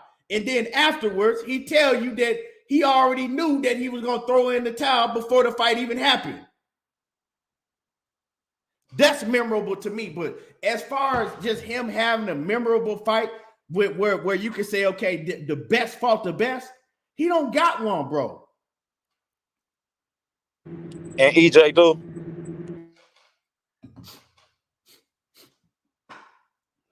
Do EJ got a memorable fight? Yeah, he do. Yeah, he do. You want me to name him? Want me to name him? But we can't say that nobody he fought was the best at the time. Hold on. Yeah. Let's go. We can name him. And don't interrupt me neither. Mikey Garcia. 50,000 fans in Dallas Cowboys Stadium, right? Mikey Garcia was number 4 on the pound-for-pound list at that time. Yeah, Mikey Garcia did move up one weight class, but Mikey Garcia was the one that was calling for the fight. Mikey Garcia his name was ringing bells because Mikey Garcia had beat the shit out of Adrian Broner, had beat the shit out of Robert Easter that was undefeated, had beat the shit out of Sergey Lipinets to win the title at 140 pounds that was undefeated. Mikey Garcia was doing his thing. You know what I'm saying? That fight but is you discredited Gamboa from 2 weight classes. Hold on. Yet Mikey was the same. Mikey Garcia, last time I checked, Gamboa was never on nobody pound for pound list. Last time I checked, Gamboa never was beating fighters like Robert Easter and Adrian Broner. Mikey started at 126, correct? Exactly, and he was still beating all them fighters that I just named. Now, so that's a memorable fight. Like I said, Dallas Cowboy Stadium, that motherfucking thing was lit. People gonna remember that shit, right? You go to let's take a step back. The young, hungry Errol Spence goes all the way to the UK and beats down Kell Brook and make him quit in his own backyard in the UK in Sheffield. 40-some thousand fans. They throwing brownies at the nigga. You know what I'm saying? They screaming all type of shit at him.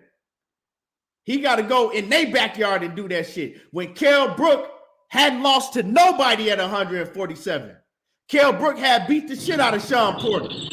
Yeah, that's a memorable fight. I'm going to remember that shit. But the fight before he fought EJ, did he win that fight?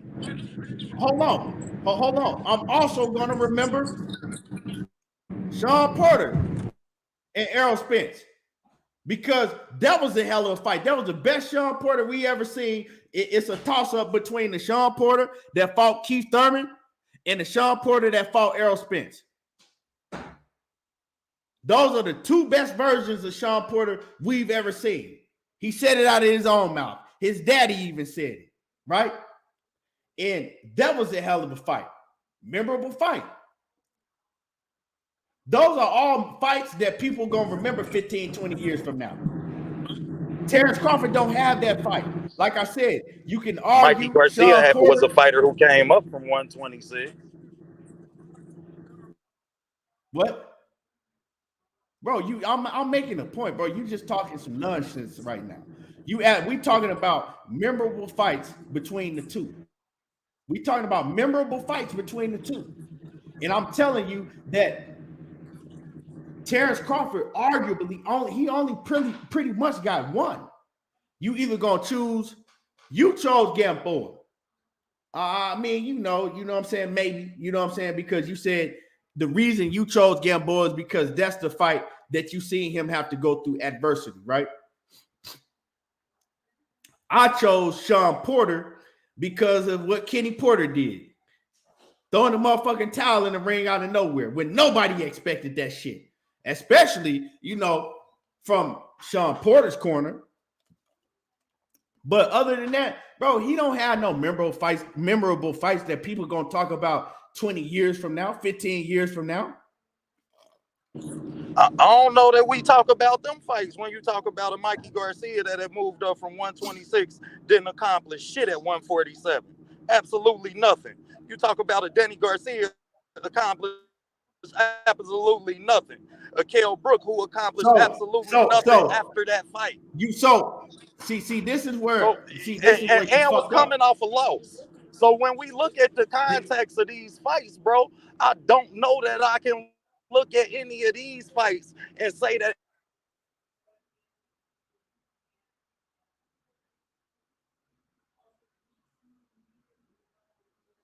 Hello, yo. See, this is where you don't make sense, right? This is where you don't make sense, right? Go ahead. I'm gonna let you go ahead and punish yourself. You cutting out though. You cutting out. Same fighter that. So now I'm supposed to give him credit for beating a fighter that you beat the fighter that beat him already. Like Kell Brook whooped Sean Porter 2 years before Errol did. I'm talking about Kell Brook. Okay. He whooped Sean Porter 2 years before Errol did. And so I don't know how much credit I can give him for that. How do we give him credit for that? Nigga, do you know how many motherfucking great fights have been in boxing with guys that got L's on their record? Hold on. Do you know how many great fights has happened in boxing with guys that have L's on their record?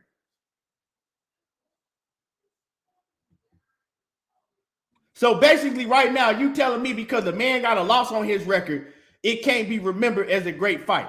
Nigga, you sound stupid right now. I'm saying I don't know that 15 years from now, I don't know that I'm going to have a reason. No, you sound stupid right now because you are sitting up here telling me because a guy has a loss on his record and he goes to fight another great fighter, it's not going to be remembered as a great fighter because he got a loss on his record. What makes that a great fight? What big fight did Sean Porter win that put him in the great fighter category?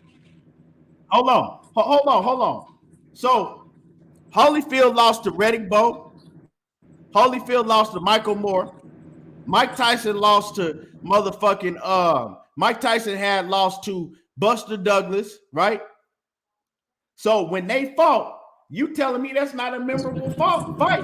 I'm telling you that it don't get no props. Hold on. Because I didn't interrupt you. Hold on, I didn't interrupt you. Go ahead, You telling me it can't be a memorable fight because motherfucking Holyfield, he already had lost to Riddick Bowe. He already had lost to motherfucking Michael Moore.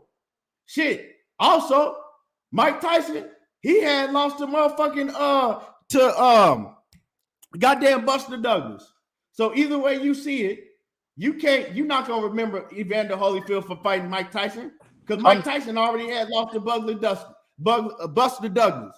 That's what you telling me right now. No, that's how you just reworded it. No, what I'm telling you is Sean Porter had already got his ass whooped several times. So when Errol did it, it wasn't so what the fuck does that got to do with a memorable fight? Great? He didn't beat nobody else great on that level. What makes him great? You just told me because Sean Porter already had lost.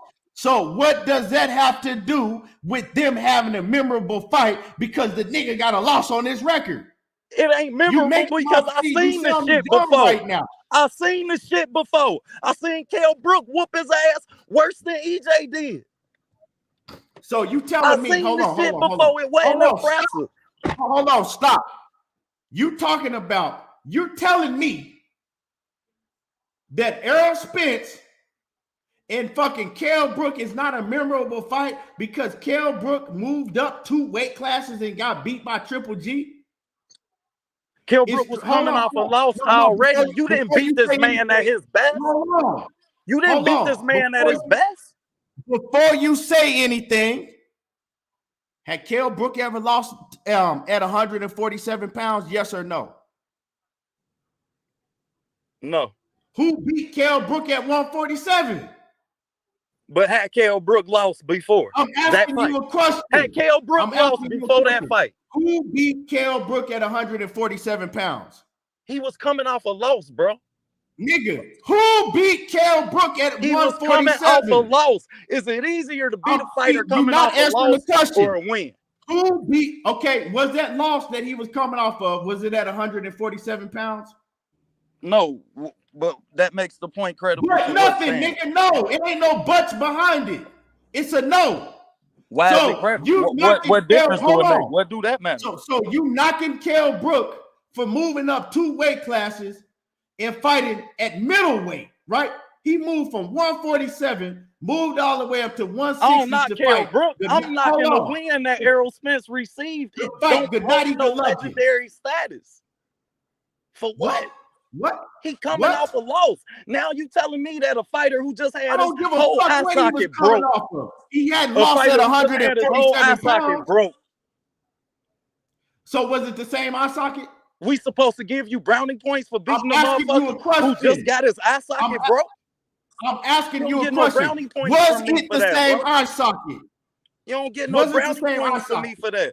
You beat a defeated fighter. I'm asking you a question. That's what you did. You beat a defeated fighter. Was it the same eye socket? He was already defeated. Was it the same eye socket? Defeated. Nigga, you're not answering the question. Was it the same eye socket? What do that got to do with anything? No? What's the point?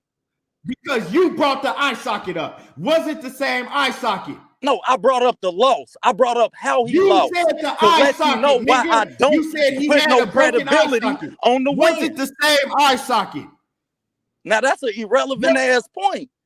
I'm asking you a question. You brought up the eye socket. Was it the same eye socket? No, I brought up the loss. Answer the question. You did say, do you need me to run it back? I got my phone in my hand. You trying to tell me you didn't bring up his eye socket? Nigga, ain't nobody said that shit but you. I said I don't put no credibility on the win because the nigga was coming off a loss. The nigga had just got his ass whooped. Got his eye socket you don't get no fucking credit for whooping somebody who just got their ass his eye socket broke. So basically, you said the eye socket. Nigga, it wasn't the same eye socket. When you look at that fight, hold on. So it was an opposite eye socket. What difference? So it don't matter, bro. He had just got his shit broke. He got right back in the ring. He did not get the same eye socket broke. So what? He didn't get the same eye socket broke. You want some credit for beating up a nigga who just had eye surgery? Shut that dumb ass shit up. You talking? He didn't get the same eye socket broke. You dummy. He broke the fucking opposite eye socket. He broke the opposite eye socket. We know that. We know that. We know that. Okay. What you want to cook? Okay. He still don't get no brownie points for that shit. He broke the opposite eye socket. You don't get no brownie points for that shit. That man just got beat the fuck up. You want credit for beating up a motherfucker I just seen get beat up? No brownie points here for that. Hold on. So who you give Terence Crawford credit for? I just told you. Gamboa. Who? Gamboa. Sean Porter. So you want to give Terence Crawford? See, nigga, this how fucking stupid you sound, nigga. This how motherfucking stupid you sound. You want to give Terence Crawford credit for Sean Porter when he just got beat up by Errol Spence.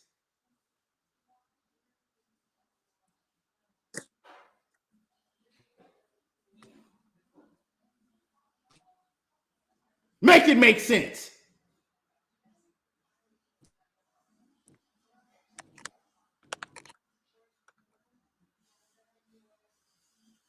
But don't want to give Errol Spence credit for beating Kell Brook that was undefeated at 147 pounds. You bring up the eye socket, but he broke the opposite eye socket.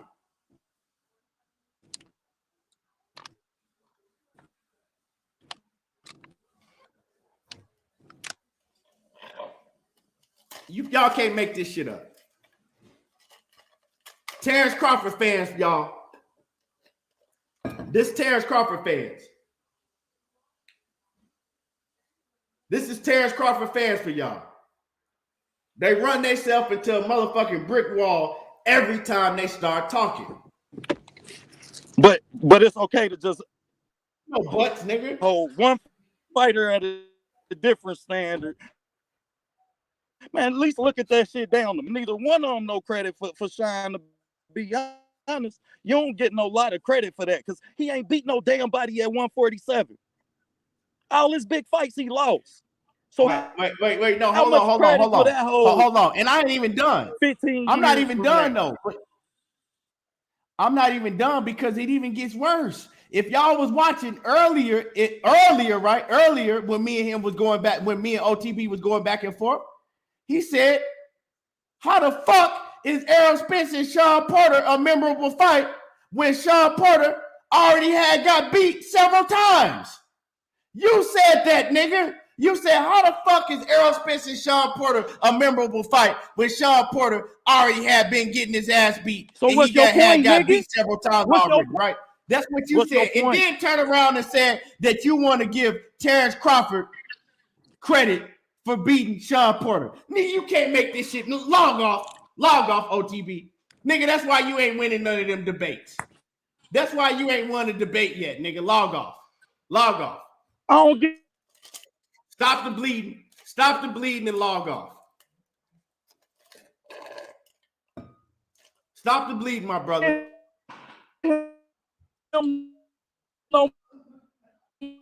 You cutting out. Your phone service is saving your ass. You cutting out, bro. You breaking up. Your phone service is saving you right now. What Vince McMahon say? There's no chance in hell. I don't get neither one What of does credit Vince for McMahon that. say? There's no chance in hell. You ain't got no chance in hell. Bro, you got a lot. You already fucked up, bro. You know you didn't fucked up, huh? You know you didn't fucked up. You know you didn't fucked up, right? You know you didn't fucked up, right? You sounded like Terence Crawford now, bro. Contradicting yourself. You sound like Bud. Yeah, he fucked up. I got you, coach. I see you. I had to finish getting that body. Hold on. I got you, coach. I'm gonna send you the link right now.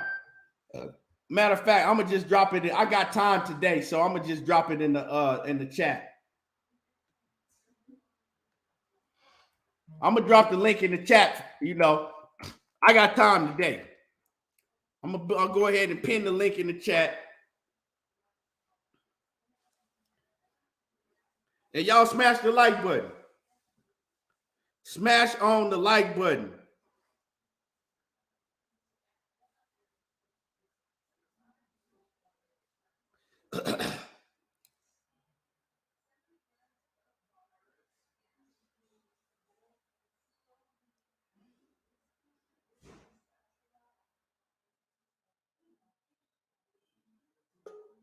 Smash on the like button, y'all.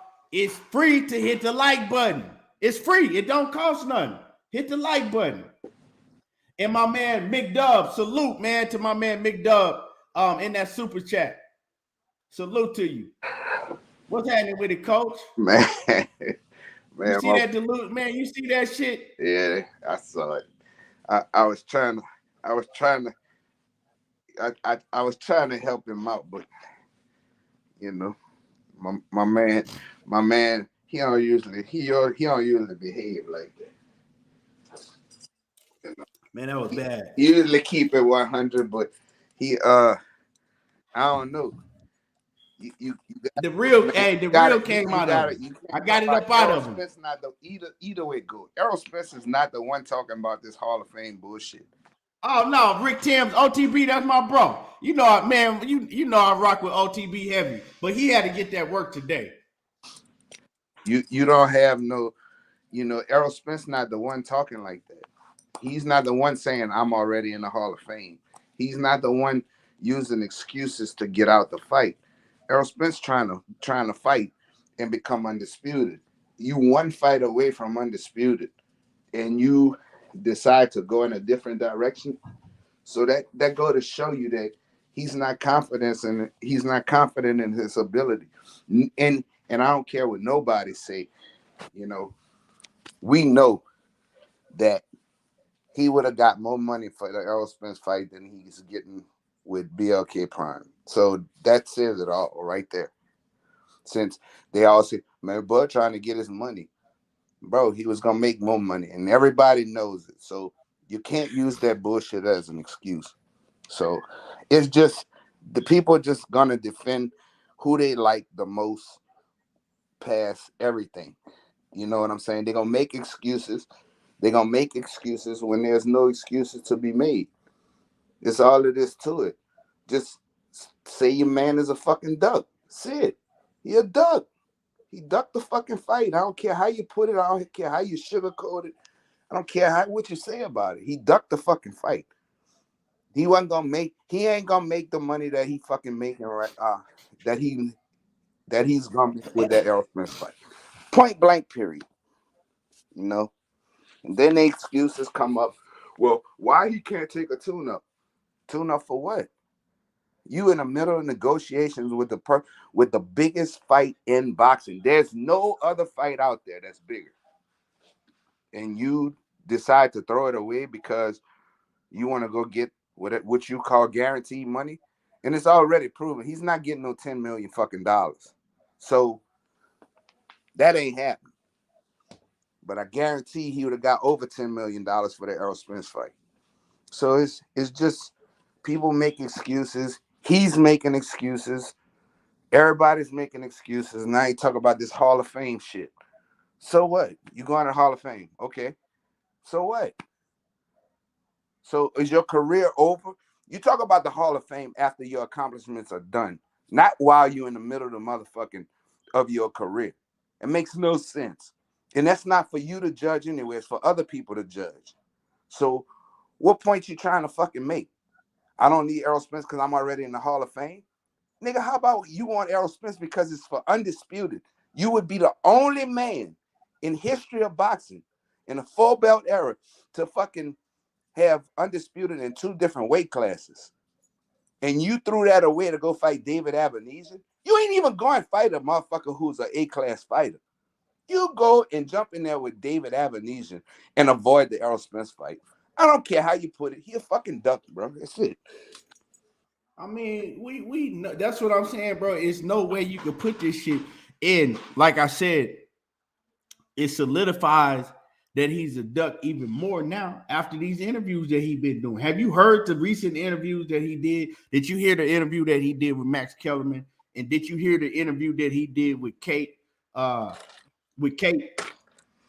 Did you hear those 2 interviews, Coach? I didn't hear all of the shit, but it's all fucking excuses. And the reason he's making all his excuses is because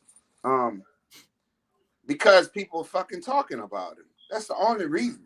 Well, he don't want to fight. He's making every excuse to why the fight shouldn't happen or why the fight don't have to happen. Yeah. How does that sound like somebody that wants to fight? If somebody wants to fight, they're talking about why the fight should happen and why the fight is a big fight for the fans. He's doing the opposite. Right. He don't want to fight. And they can't accept that. You know, people can't. The Bud, and we know OTB not a fucking Budaholic. He not one of those. We know that. It's just, bro. It is what it is. Yeah. It has and it's a million reasons why it's different reasons why he wants to fight. But the main reason is because one reason, right, is he wants to keep Errol Spence from being undisputed. Right. He don't want to do it the man way, right? Because he don't believe that he can beat Errol Spence, or he believes that it's a big chance that Errol Spence can beat him. Right. Right? Mm-hmm. That's how he believes that. In his heart, he believes this is a fight that I can lose. And if I fuck around lose, Errol Spence is going to be undisputed. And for some reason, he don't want to see that. He just can't fathom Errol Spence being undisputed Well, it goes at 147. right. Because when he looks at himself in the mirror, he sees Errol Spence. That's just what it is. That's how deep the jealousy runs in his veins. He got deep jealousy in him when it comes to Errol Spence. Another reason is that he has a huge ego, right? And everybody pumps his ego. Everybody pumps his ego. And if he fuck around and get a loss, that's really gonna fuck with his ego. And somebody like Terence Crawford might not be able to cope with that shit like the next person can. I mean, I don't know the fuck why not. You know what I'm saying? Nigga, you done lost in amateurs. So everybody fucking. Hold on. RP 1126, you got to put your camera on before I let you up here. You know, put your every fucking body loses. Okay, you good. Everybody, you're gonna lose in amateurs. So I don't understand why that is. I know it's because of all the fucking his ego is because of all of the fucking shit talking that everybody he was doing and all of this shit. And yeah, bro, they and when you got people around you like Bernie, yeah, the man's the best fighter in the world, y'all. Can't nobody beat Bud. Well, doing all that shit 24/7, you know, and then you got a whole network, ESPN, saying that everybody's afraid of you, and you know, everybody was running from you. And then this nigga had a nerve enough to say, Coach, listen to this. He had the nerve enough to say that he is a twin, how you say, I can't even say this shit now. Trendsetter. He's a trendsetter, right? wow. He says that nobody wanted to be undisputed until he became undisputed. Is this nigga He made undisputed cool. He was the one that made undisputed a cool thing to be. Nobody even was talking about being undisputed until he became undisputed. What the fuck That's is what he this talking nigga about? That makes no sense. That's what he said. Before the WBO came around, motherfucker Mike Tyson was undisputed at heavyweight. They got other people that was undisputed in the 3-belt era. What the fuck is he talking about? That makes no sense what he's talking about. It makes no sense. No, motherfuckers want to become undisputed because they want to show that they the fucking king of the fucking hill. Point blank, period. And it's only certain, if you really think about it, if everybody on this panel and who's in the chat really think about it, those are special people that want to be undisputed. And the reason I say they are special people is because every person that you look at that became undisputed, they wanted to prove that they are the best. They wanted to prove it inside the ring, and they did what they had to do to prove that they're the best. Not all fighters are like that. But Jermaine Taylor got it lucky though. You know, he beat Bernard Hopkins. You know, I'm hold on, bro. That's not luck. He went in there and he beat him. The point I'm making is special people are the ones who want to show no matter what. They don't care about the obstacles with the fucking networks. They don't care about the obstacles with the promoters. They want to show that they are the fucking best. And so, Terence Crawford, he saw, and Bob Arum saw when he was the champion at 140. It was an easy route to that Terence Crawford was way better than the guys he was gonna fight at 140 to become undisputed. Now that there's a difficulty, Errol Spence went and gathered all 3 belts and he wanted to be undisputed because Errol truly believes I'm better than all these motherfuckers and I'm gonna show y'all that I'm better. Now, Terence Crawford, after his fight with Ugas, Terence Crawford, you up next. It's your fucking time. I'm gonna show you I'm better. It's the same thing. And with Canelo Alvarez at 168, he saw an easy fucking route and he took it. But as far as him wanting to fight the best all the time, it don't happen. Because it's not in their belief system. It's not in their heart that they can prove that they are, I am absolutely better than all these motherfuckers, and I'm going to show y'all. That's a special piece. He don't want to do that, bro, because, you know, Top Rank really, really build his resume. Look at the fighters that they put him in the ring with, bro. They made matchups with him perfectly. You know what I'm saying? And he's never had to fight the best. His whole career, he's never had to do that. Yep. That's what we got to look at. We got to look at for shit for what it is. Key. His whole entire career, it doesn't matter what weight division you talk about. He's never had to fight the best his whole entire career. Exactly. So now we expect him to just be, you know what I'm saying, have his nuts hanging and be, you know what I'm saying, want to run to the smoke and fight the best because of all the shit that his team talk and all the shit that he talks. But what I've been saying, But though, he ain't really about that. but what I've been He's saying, not. though, Hold on, upper echelon. Let me let RP 1126 cook because he was in here before you. So let me let him cook. RP, take your mic off mute if you want to cook. If not, I'm gonna pass it to upper echelon. I'm ready. Okay, yeah, shit. His Look, mic up on mute. can't His wait mic to is on grab mute. that He ain't strap. sitting. You know I'm ready to grab that strap, OTB. You better start ducking because I'm about to start firing, nigga. I'm about to start firing all that bullshit you was Okay, talking up there. But what I was saying, though, I've been telling people from day one, Crawford ain't had no adversity. That's why Bomac shrunk him down to 135. Crawford is a natural welterweight, 5'8", with a 74-inch arm reach. That is a welterweight. But they damn near killed that man to keep him down at 135 and 140. And see, Crawford knows. He was supposed to be there with Spence. Crawford, everybody talking about Crawford this and that. He mad because he didn't make it to the Olympics. Crawford was in the amateurs. He got his ass whooped by Danny Garcia. He got whooped by Ray Robinson. He got whooped by Ugas twice. By twice. And not once did he try to fight any of them boys up here when he came back. And then everybody talking about how he was undisputed at 140. He had the easiest run in undisputed history. And Earl has did it the hardest, taking on each and every challengers one by one. And if we want to talk about that undisputed run at 140, let's talk about the Regis Rougarou Prograis. He was trying to get at Crawford down that 140, but they froze Regis Prograis out. See, if they wouldn't have froze Regis Prograis out, that 140 run wouldn't have been the way it was, but they froze Regis Prograis out. That's the only reason Terence Crawford got that run right there. But Terence Crawford, in his mind and his heart, he know he can't beat Errol Spence. That's why he gonna stick around until Errol Spence move up, then he gonna retire. Because he took pride in saying Earl doesn't know what that feels like to be undisputed. Did y'all see how happy and how envious and jealous that man was when he said that? He said Earl would never know how that feels. He don't know how that feels to be undisputed. I did. And he know the only way he can stop Earl from being undisputed is to play keep away. And I've been saying this shit for months. He gonna keep it away from Earl because he know once Earl get in and get out Terence Crawford, everything that he spoke about will be for naught. It'll be for nothing. Because Earl's resume already killing Crawford's resume. It's already. And when he was on that girl used the gentle fist. That was a gentle fist technique, the way she brought that out of Crawford. He thought he was doing good, but she was popping his ass with that gentle fist and having him air out his grievances. He's so smart, he dumb. That's what the problem is. He's so smart, he dumb. And look how he tried to tear away Errol's accomplishments. But all I gotta say is Terence Crawford's biggest accomplishment is keeping that belt away from Earl.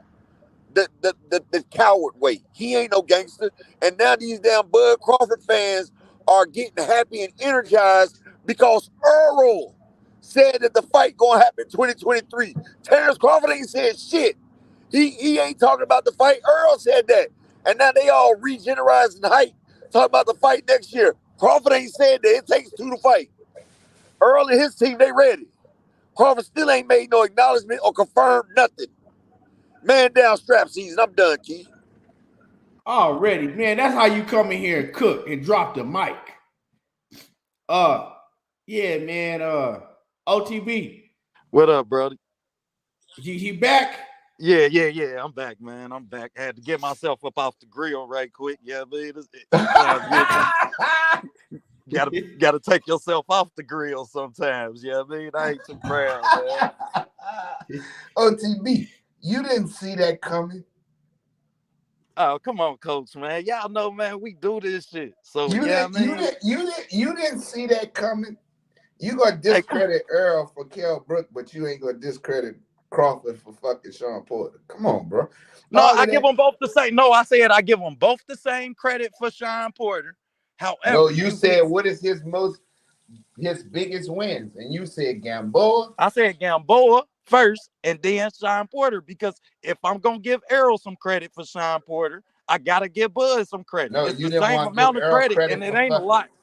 You didn't want to give Earl credit for fucking Kell Brook,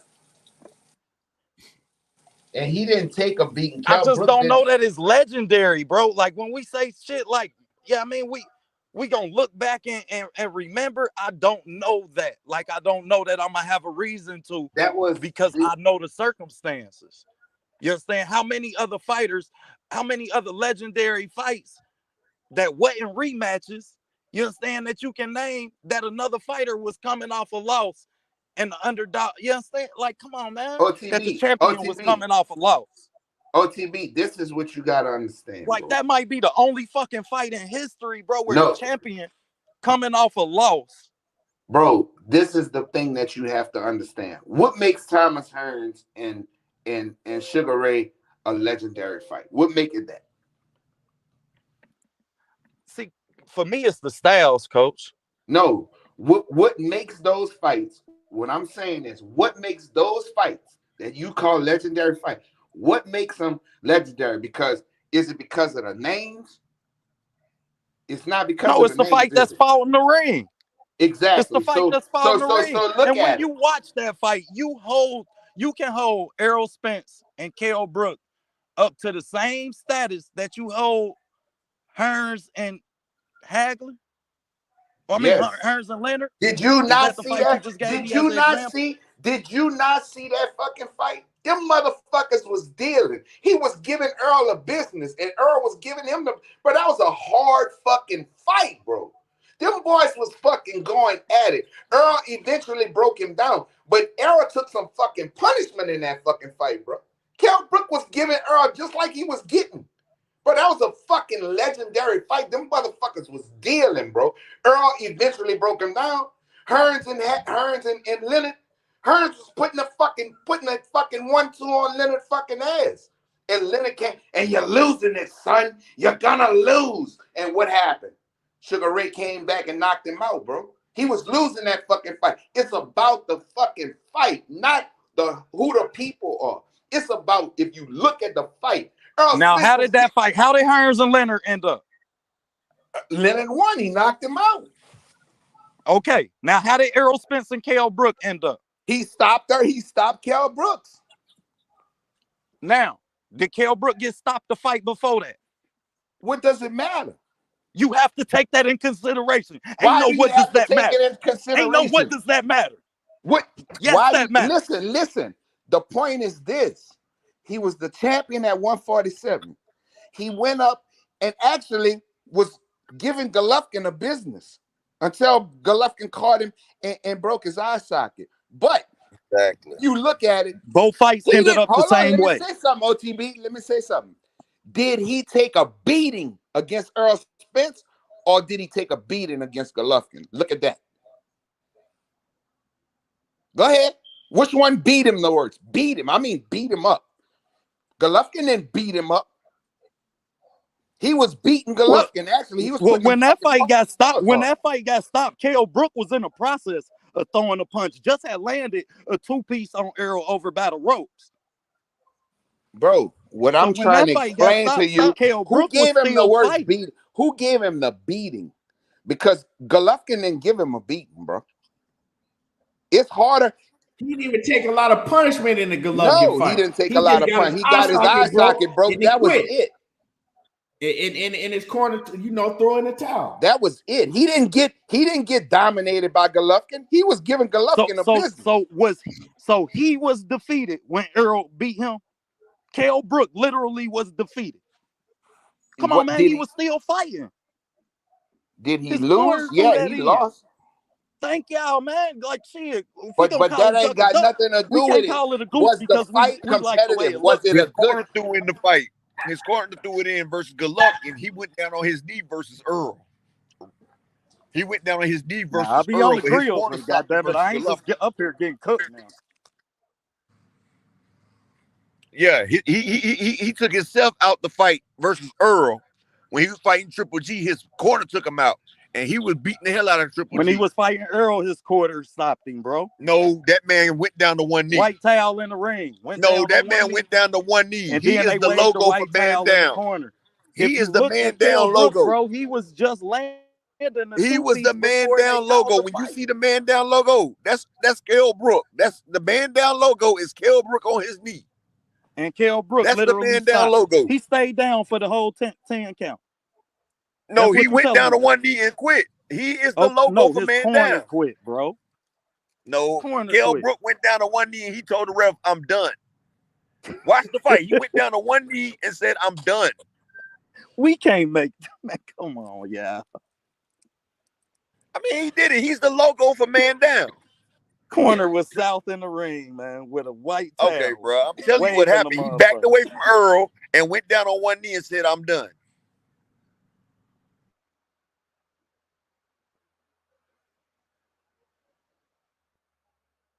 If I'm wrong, Brody, I'll let you. I got you. You are. I don't think so.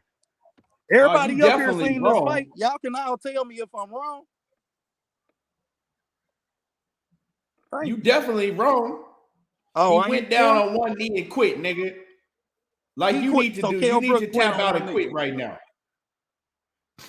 You need to quit on one knee right now because you done. You through. He's the Knockout. logo.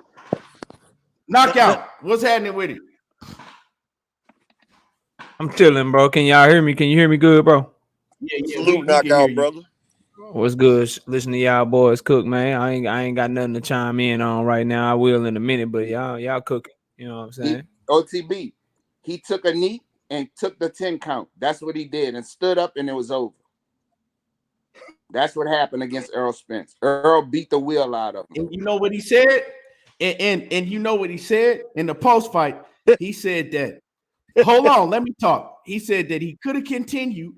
He said, but Errol Spence was getting stronger and stronger, and he didn't want to risk getting punished more. He said Errol Spence, he said he wasn't fading. He said he continued to get stronger and stronger over the rounds. So basically, he made the decision like, hey, I need to go ahead and tap out. That's what Kell Brook said. He said he could have continued, but Errol Spence was getting stronger and stronger, and he wasn't letting up.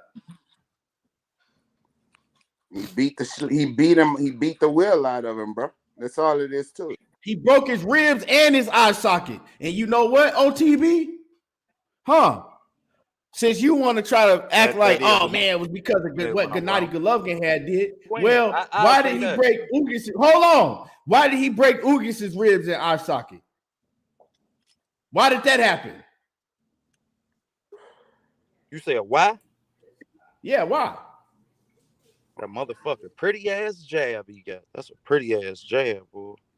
That might be the best. Because I mean, it seems like you want to make an excuse. Well, what's the excuse for him breaking Ugas' ribs and eye socket? Man, how he control the line with that pretty ass jab? That's and nose. He got killed. So why wouldn't he? So he did it with Ugas. Why are you taking credit from him doing it to motherfucking Kell Brook? Because see, the thing with me is when y'all want to make that excuse that, oh man, Kell Brook got beat by Triple G already. That's a dumbass motherfucking excuse. You know why? Because if you got eyeballs just like I do, you watch that fight and you can see in that fight that Kell Brook, he wasn't suffering from any type of motherfucking damage that he took in the Kell Brook fight. GG. He fought a hell of a fight. He did. Errol Spence just broke him down. And when people want to use that eye socket shit, well, his eye socket that he got broke in the Kell Brook fight, it was fine in the Errol Spence fight. It was the opposite eye socket. Yep. You can't make that excuse. Oh man, he was already, a shell of him. No, he went in there and he fought his ass off against Errol Spence. Yeah. We had the same outcome for 2 fights in a row. We had the same outcome. We gonna tell me that the first time it happened had no effect on the second time it happened? Yeah, because it was the opposite motherfucking eye, and the eye that got hurt wasn't affected at all. Yeah, I'm telling you it's titanium. He got a titanium eye socket on what the fuck you talking about? How it's gonna affect the fight, OTB? How wouldn't it? It affects Nigga, if I punch that you in your affects your mouth and I break my mental. motherfucking He hand, broke the opposite That if I eye. affects punch your you in your mental. What do mouth, you mean? Did it look like his hold mental was on, damaged when that fight was going on? Did it look any part hold that on, coach. his mental was damaged? Coach, hold on. If I punch you in your motherfucking mouth, right, and I break my hand, and then I turn around 10 months later and punch Coach in his shit, and I break my other hand, what the fuck does it got to do with each other? What do they got to do with each other? That's a hand. You talking about a hand and an eye. You talking about a hand and an Nigga, eye. what If do you they put have to your do with hand each over one other? motherfucking eye, you telling me the other one ain't working harder? Okay. Quit playing with me, man. Hold on, Okay. Okay. If my son poked me in my motherfucking right eye, right?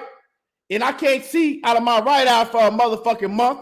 And then 10 months later, he go and poke me in my motherfucking left eye. What the fuck do they got to do with each other? They don't have nothing to do with each other, dog. You just making excuses. He broke the opposite. Now, you would have a point, right? You would have a point if Kell Brooks, if the same eye was affected in that fight as well. Then you can say, hey, well, you know what I'm saying? Both of his eyes got fucked up. But the eye that was fucked up in the Kell Brook fight was perfectly fine when he fought Errol Spence. But that was the eye that throughout he the was whole using. fight. That was the only He eye that he never could had use no for 10 problems months with that before eye. that fight. Bro, he never had no problems with the eye. Just admit that Errol Spence, when he on his shit, he's snatching eyeballs It's an out. orbital He did the bone. same shit to Ugas. Lamont OTB, He did Peterson the same almost shit lost to his Ugas. eye. OTB, You got Floyd OTB, Mayweather. You got Danny OTB, Garcia. You got Ugas. OTB. He could I have took got a all them What question. eyes. up, coach? I got a question. OTB. What up? What up? You ever broke a bone on your body? You know I have. And I done been shot before. So you done broke a bone before. They grow back Yeah. stronger. So Yeah. does it affect the way you do shit now? Hell yeah. And Like I'm gonna what? tell you what. And I'm gonna tell you what. What did you break, nigga? Because I done broke an arm before. And when you break Okay. an arm, you know what happened with your other arm that ain't broke? It gets stronger. You use it more. You get stronger. You use it more. It gets So as stronger. it's getting stronger, it's also making up for your other arm. Okay. You But then understand? So after it's that, also but weakening after itself that other in that arm same healed. rate. Wait. Now, your eyes work the same way. You still ain't listening. So after your shit got broke, your other arm got stronger, right? And then after that arm healed up, then what? Now you got to coach one arm. Now you got to coach them back up to get even. So And that's now, why you see so, a lot so of the other players who tear one ACL, tear the other one. listen, Triple G didn't This break. is why these type of injuries happen, though. Wait. Triple G didn't cause a detached retina. He didn't cause none of that. What he caused was an orbital bone break. And once that orbital bone was fixed, and he could fucking see out he could see out the other eye. Errol Spence broke the other. He didn't break his retina. He didn't tear cornea. He broke the other orbital bone. And That's external. It's a bone, bro. That's It's a motherfucking The bone, retina, dude. all of that shit is inside. Let me is read not this super attached to chat. the bone, nigga. I know how that look. Stop that. Coach, let me read this. Let me read these super chats. My man Phil J508, what's happening with it? He says Arrow's ops had losses because they fought each other. Arrow's opponents had losses because they fought each other. Exactly. But you know, and then my man Phil J back in the super chat, he says Danny's eye was on its way going out too. Yeah, Danny's eye. You seen Danny's eye. This the same shit to Danny. That shit was on its way to being broke. So Errol Spence got a history, like I said, of snatching niggas' eyeballs out their head. And he was finished snatch Terence Crawford's eyeballs out his head, and he seen that shit and he ain't want no smoke. He's gonna get Peterson's too. We seen Kell Brook. We seen how Kell Brook had Terence Crawford's eye after what, like 2 or 3 rounds? 2 rounds, his eyes was swollen Errol up. was gonna do this shit. That motherfucker was puffy. Puffy cones. What you think EJ was gonna do to his shit? Ugas got fucking beat the worst though. He got beat the worst. He got a rib, his nose, and his eye broke. That's Yeah. he got fucked up. Like that dude for 4 days, he had blood coming out his eye, nigga. But Ugas went in there and got that smoke though. Yeah. Ugas got nuts. Ugas gonna fight, son. He got nuts, bro. It's just accepted, OTB. Your man's a fucking quack, bro. That's all it is to it, bro. He a Man, quack. if the fight happened, is he a duck? Nigga, he ducked already. That fight ain't gonna happen, bro. He don't want the fucking fight, bro. How do you pass up? How do you pass up the biggest? Hey, I ain't saying he ain't pulled no duck move. Hold on, on, listen coach. to what I'm Understand saying. where I'm coming from. Listen to I ain't what I'm saying saying. he ain't pulled no If duck the fight happened next year, he ducked and then changed his mind and didn't duck the second time. Like two things can be true, bro. Like y'all, like come on, bro. Like you can duck a man, and then if you come back around and fight him when they come back around, then you didn't duck him the second time. But for right now, this instance, the man's a duck, bro. Like ain't no way around that shit. Facts. Now if Errol come back around, try to make the fight, and then he don't make the fight, then it's worse because now he done ducked them twice. So we'll see when that times get to it. But for right now, all I can say is the man's a goddamn duck, bro. The whole thing is this. I agree with that. OTB, your man had the biggest fight in boxing, in the sport of boxing.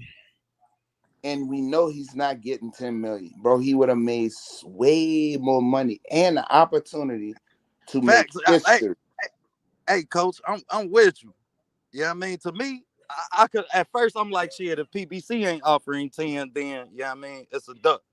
Bro. But once he making 3.5, I mean, you can't deny the facts. I ain't gonna deny the facts. I'm just saying. Where we get these numbers? Where we get these numbers from? What y'all know that I don't know that he ain't getting. You got to look at the price of the tickets, the amount of people in the stadium, right? Are they losing money regardless? But where we know that he ain't getting ticket price. And that's why I asked Blue Blood the question that I asked him, like, hey, Bash Boxing. Bash Boxing got the tickets. To make any money on this shit? They only get paid off the streaming. They only get paid off the streaming. I'm saying the only thing we have reported is that he getting $10 million in guaranteed purse. Where are y'all hearing something different? That's what I'm asking. Rachel Donaire came and told us. Rachel Donaire told us. Bro. How will she know? Rachel Donaire said something that said BOK only getting paid off the streaming because there's another company that has the gate and the international. But what I'm saying is that those are points that they would lose money on the fight. Yeah, the only way they gonna make money where first, who did we hear? Did we all hear the 10 million from the same place? Did we all hear the 10 million from Blue Blood, right? Who reported the 10? Hold on, knockout. Who reported the 10 million? I mean, I thought it was Blue Blood. Am I wrong? If I'm wrong, I'm trying to figure out. Okay, so he never said 10 million. He wouldn't give specifics.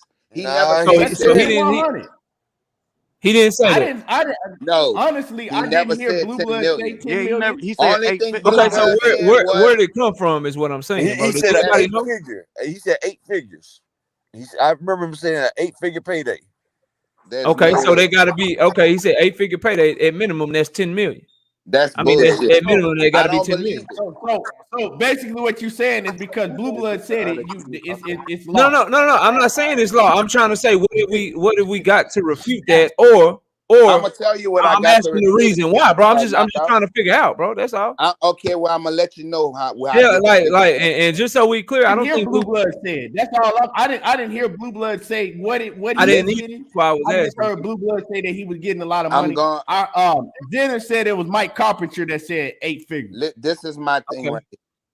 This is why I know that's bullshit, because of the fact that the capacity of the stadium and the sales of the tickets don't add up to. They not getting paid off that anyway. Okay, somebody I'm gonna keep it real. If Blue said 10 million, I still don't believe it. I don't believe it. It is what it is. No, I'm with you because he also said that the fight came together in 3-4 days, and Terence came out and said he was talking to him. He said on my channel. I only know I could go what he said on my channel. He said it was about 24 hours that they made the fight. Yeah, and then Terence clearly came out and said that he's been talking to them since June. So I'm not saying, I'm just trying to figure out where we got this stuff from so I can know how to formulate my opinion. I ain't saying nobody right or wrong. I'm just trying to figure out where y'all head is at because I respect y'all's opinion, bro. That's all that's how I'm coming, bro. I'm not blaming nobody. I'm just saying the numbers don't add up, bro. Nah, none of it adds up, but because BLK only getting paid off the streaming.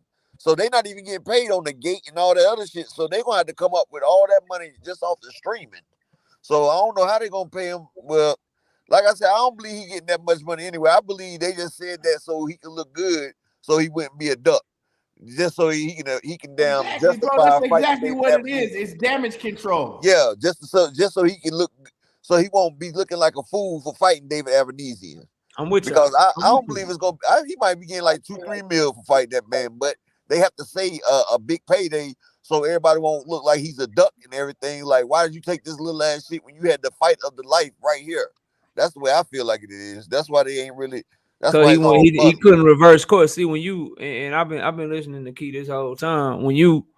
When he said something that's key in this instance, like when you put your foot in your mouth, when you just keep talking and talking and talking, and you fuck yourself up. Where he fucked himself up was when he was like, "I don't tune up for what? I go straight into the Errol Spence fight."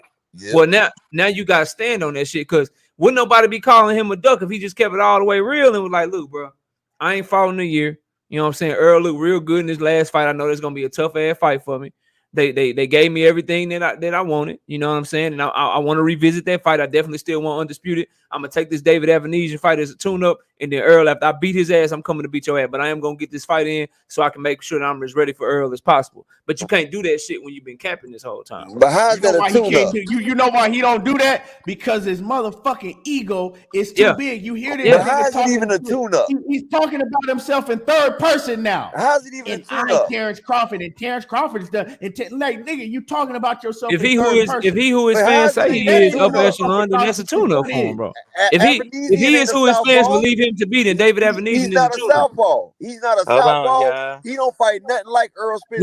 He is a pressure fighter that's gonna try to press forward on you.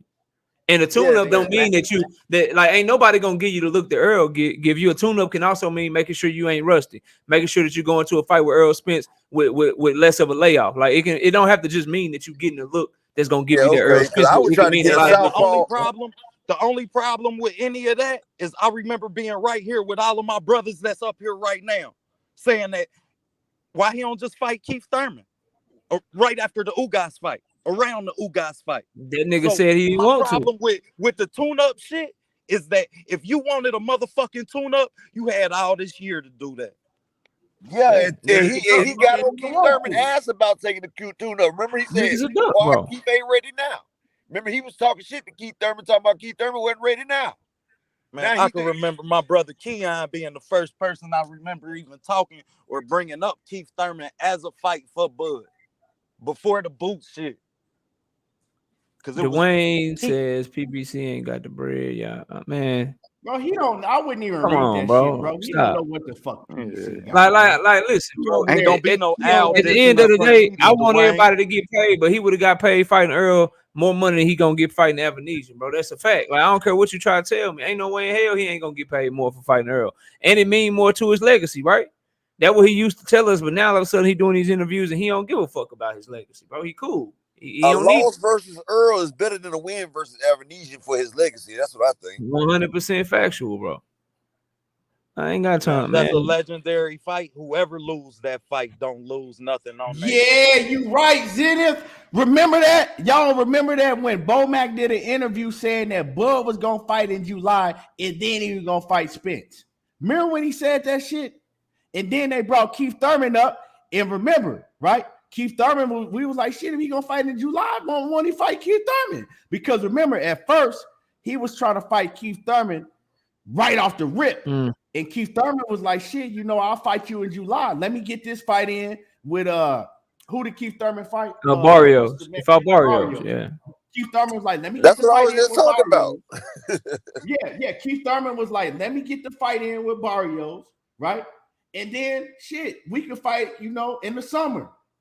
And he like, oh, well, why he need a tune-up to fight me? Why he don't fight me right now? So he wanted Keith Thurman to fight him off a 3-year layoff. But then after Keith Thurman fought, nope, I don't want to fight him. I'm going straight into the Spence fight. It's all smoking. It's all smoking mirrors, bro. Like you had a great video, bro. And I encourage everyone. To go watch it. Like you pointed out very astutely, bro. It's like it's smoking mirrors with them dudes. Like 1 minute you know what I'm saying, when Bud about to fight Keith Thurman, or it's a possibility, or you talking about Bud versus Keith Thurman the shit. He a great he the shit. He a great fighter. He this, he that. But then when Earl get ready to fight him, now Keith Thurman is a bum. But then you pick Keith Thurman to beat him. But then you say Sean Porter is your signature win and shit. But then you say Sean Porter already lost when he fought Earl. But then Kell Brook is your signature win. But Kell Brook already lost when he fought Earl. Amir Khan is your signature win. But you fought Amir Khan after Danny Garcia knocked him out. But then you say Danny Garcia and shit was fucking didn't beat nobody at 147. Like, it's just all this bullshit, bro. All this bullshit wrapped up into one dude, and that's not even to mention the motherfucking $50 million that he still ain't told nobody where the motherfucking money was coming from. Not to mention the fact that this nigga told us out of his own mouth. I was talking to PBC in May and talking to motherfucking me, goddamn BLK Prime in June, but hey, we wasn't really negotiating the fight in June. We was just getting to know each other. So what, nigga, y'all courting each other? Y'all getting ready to date? The fuck are you talking about to me right now? But when I bring all this shit up, people want to say that I'm hating on Bud Crawford when all this shit actually happened, bro. And what leads me to believe that he a duck and he don't want to fight. Like, it's too much shit, bro. Like, you can't tell me one motherfucking lie I just told, but then want me to believe that this man ever really wanted to fight.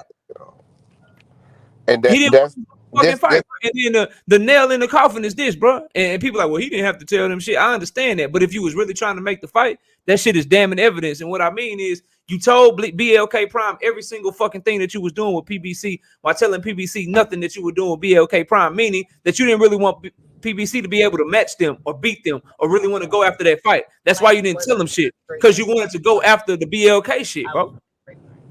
That's really what it is. So plain and simple. Just think about. Let me say. Just can't think argue about that shit.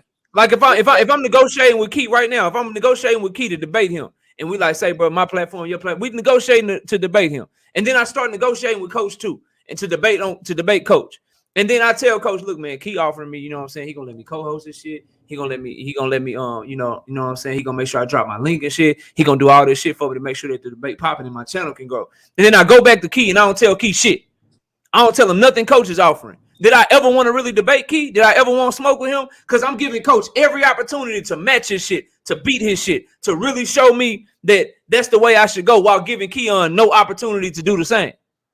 Get the fuck out! Like who do these niggas think they talking to, bro? And Andre Ward with that bullshit, man. I let somebody else go, bro. I can keep going. It's not even only that. It's not only that. When have y'all heard Bud Crawford talk this much? Never. His whole fucking career. So now he know that everybody know he full of shit, right?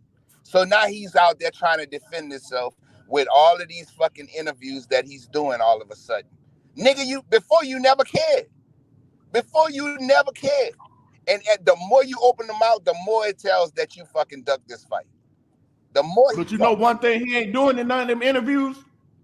Talking about David, I've been sneezing. He talking about Errol Spence in all the interviews, but ain't talking about his opponent. Ain't mentioned him once. And nigga ain't never, ever did this many fucking interviews. He know how the fans looking at him. So he's trying to defend his bullshit. That's why. So it go to show you, bro, that nigga is full of shit, bro. Because otherwise, Terence Crawford usually never fucking talk to the reporters until it's time for his fight, and he fucking and that's that's little or none. Because Bob even said it. He don't promote himself. But now all of a sudden this nigga is on every fucking interview, Max Kellerman, all of these different interviews trying to defend his bullshit. So you know he's full of shit, man. The nigga is a duck, point blank, period. Put some fucking waiters on that nigga and some fucking a bill. That's it. Nigga a duck, bro. You see when he was looking for the big fish in that water, that motherfucker was still dry while he was in the water. Y'all know why? Because ducks don't get wet in the water. That's what that shit was.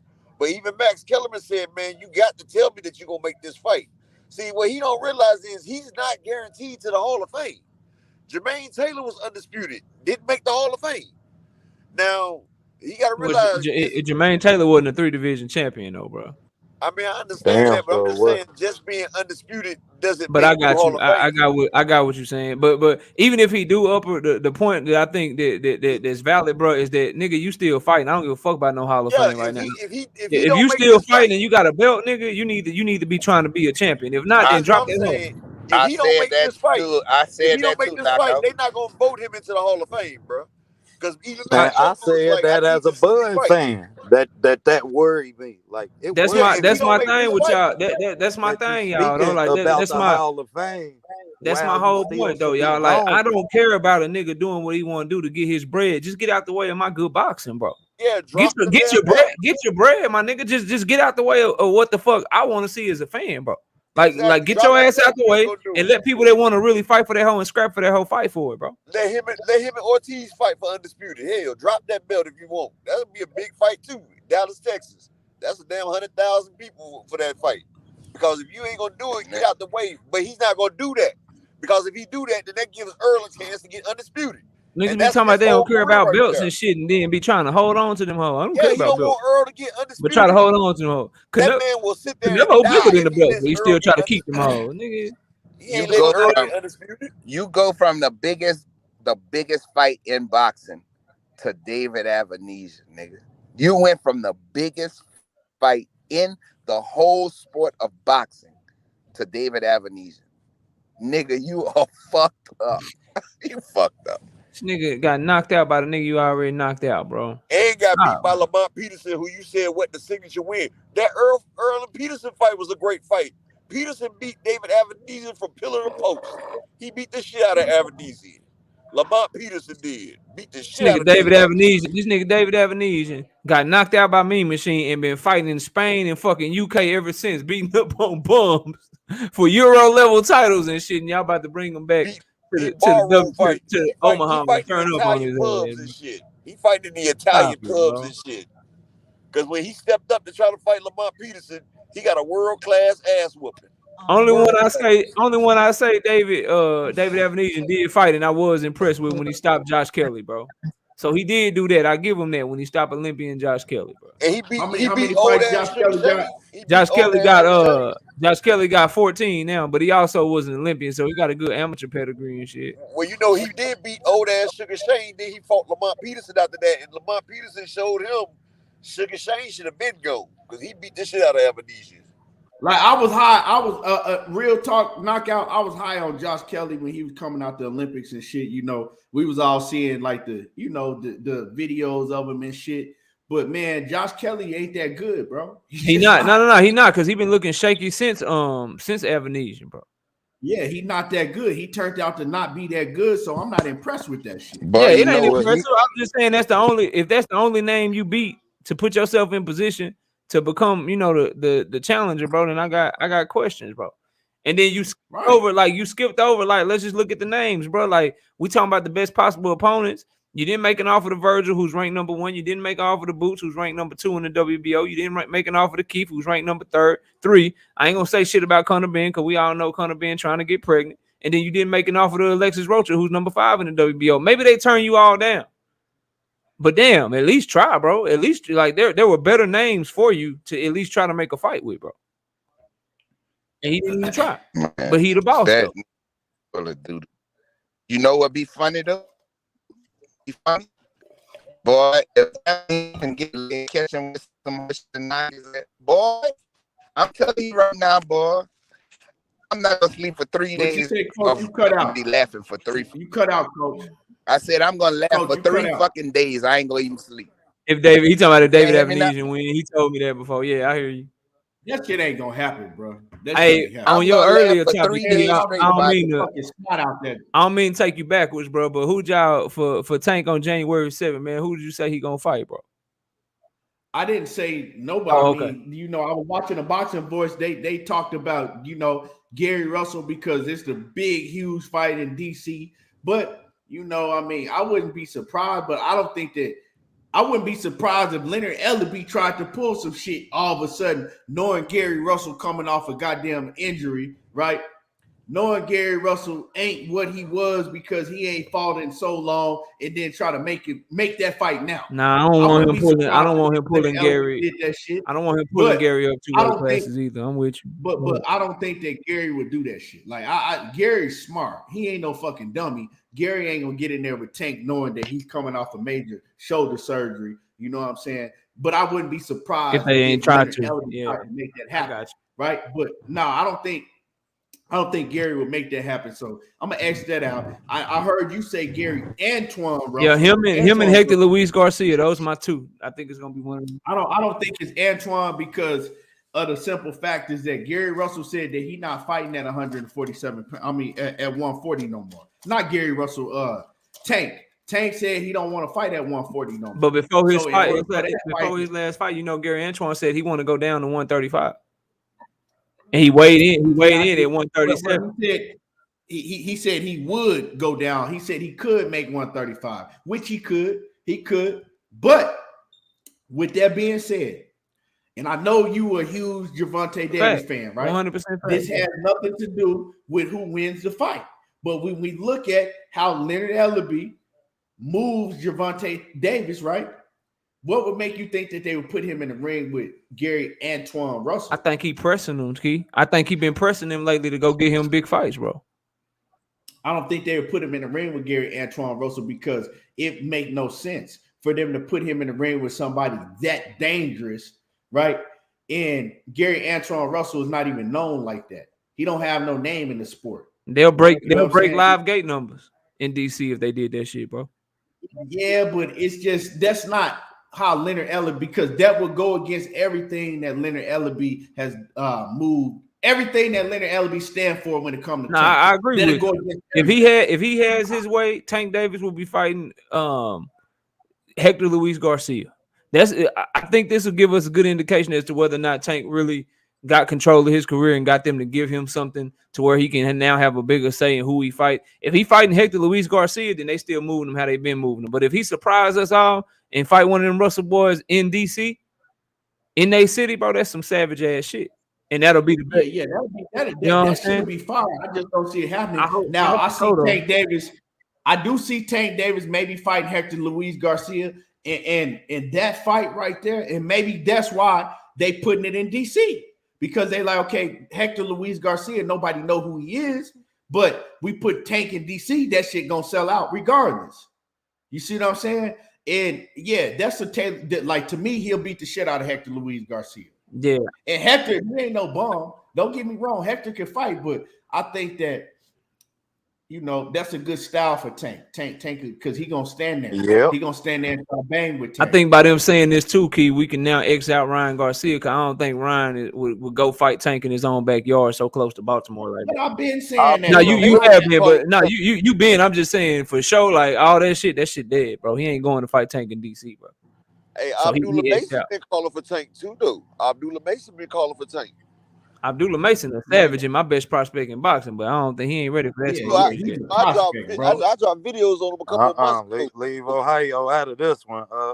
We gonna leave Ohio. Abdullah Mason's still a prospect. Yeah, it need to be Gary Antoine Russell or Hector Luis Garcia, bro. Yeah, those are the two. Those are the two I want. I don't like Chris Colbert because why fight Chris Colbert when you can fight the guy that beat his ass? Exactly. I ain't gonna lie though, knockout. I would love to see Tank Davis beat the dog shit. I want to see all the shit Chris Colbert talk. I mean, it would sell. It would be more like y'all. It would be more like a roller shit, and it would sell, bro. Like I'm with y'all, but I'm of the mindset. Like y'all know how I get down, bro. Like I rock with him, but shit, I want to see the fights just like y'all. To me, I can't be okay with you. I can't be okay with you fighting the dude that got his ass whooped when you could have fought the dude that whooped his ass, bro. I would just like to see that. I would just like to see that for my personal play. I would like to see Frank Martin get a hold. Now, if he get busy like he supposed to, see what these dudes need to start doing, bro. Like if he got busy like he supposed to, you go ahead and get down on Hector Luis Garcia. And then in the summertime, if you need a tune-up while you're waiting for a big fight later on in the year, bro, you go ahead and step on Chris Colbert in the middle of the year. And then fight again in the, you know what I'm saying, at the end of the year. These dudes need to be fighting at least. Hey, they not I know, but that's the only way I want to see Chris Colbert is what I'm saying. Like he'll stay busy fight for Tank, bro. He ain't got no smoke for that dude, man. That would be something for my personal pleasure, for my dislike. Frank might come back around after he fight Michelle Rivera. He still might get Chris Colbert though. They ain't putting Tank in the ring with no Edwin De La Santos. Yeah, no, not that now. fight actually would be fireworks. That'd be a fire but ass he fight. don't have a big enough name. It's too much of a dangerous fight. Cause the way De La Santos beat the fuck out of goddamn Raul. Yeah, they're gonna start moving him like Tank to see if he really like that and they can make a star like him. You know, make him into a star too. But see, Raul, bro, I told people about Raul. I said, man, you said he ain't got no defense. I remember that shit, bro.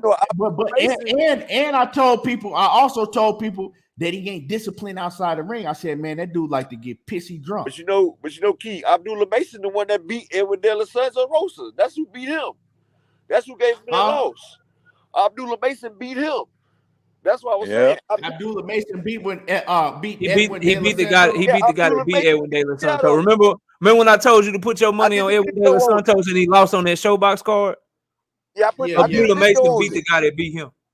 Yeah, Abdullah Mason beat the guy that Abdullah Mason's a monster, but I mean you not gonna expect him to fight Tank. Like that would make no sense for them to put I need Tank that Davis Abdullah Mason Keyshawn Davis smoke. That was Abdullah Mason 5'10" too. That man he smoke Keyshawn. But see, bro, that's a hard ass fight, Tank. That knockout. Abdullah but they not making fights like that in boxing no more. They got too many men. Did you see the top rank card last week? You know what? I didn't see it. Bro, check it out, bro. Check it out though, right? So if you top rank, you got Keyshawn Davis at 135. You got Abdullah Mason at 135. They got Carlos Balderas, the former Olympian that was fighting on that card at 135. They got Raymond Muratalo, who was on that card, top prospect at 135, bro. I saw him fight. Yeah, they gotta let them. They need to see who really what. You got Shakur that just came to the division. Bro, they could do a whole card, bro. And Andy Cruz on the outside. It's not like, and if any of these guys, and that's how you really find out who you put your money behind. You can't invest in all of them, bro. And whoever is supposed to be that guy, if Keyshawn is who people say he is, if Abdullah is the person that people say he is, if Raymond Muratalo really is that guy, the best way to find out and know who to put your money behind is for all them to fight each other, bro. I mean, yeah, but they ain't doing that shit. Back in the days when Don King and Bob Arum was just the two promoters. They was doing it back then because they looked at that shit like shit.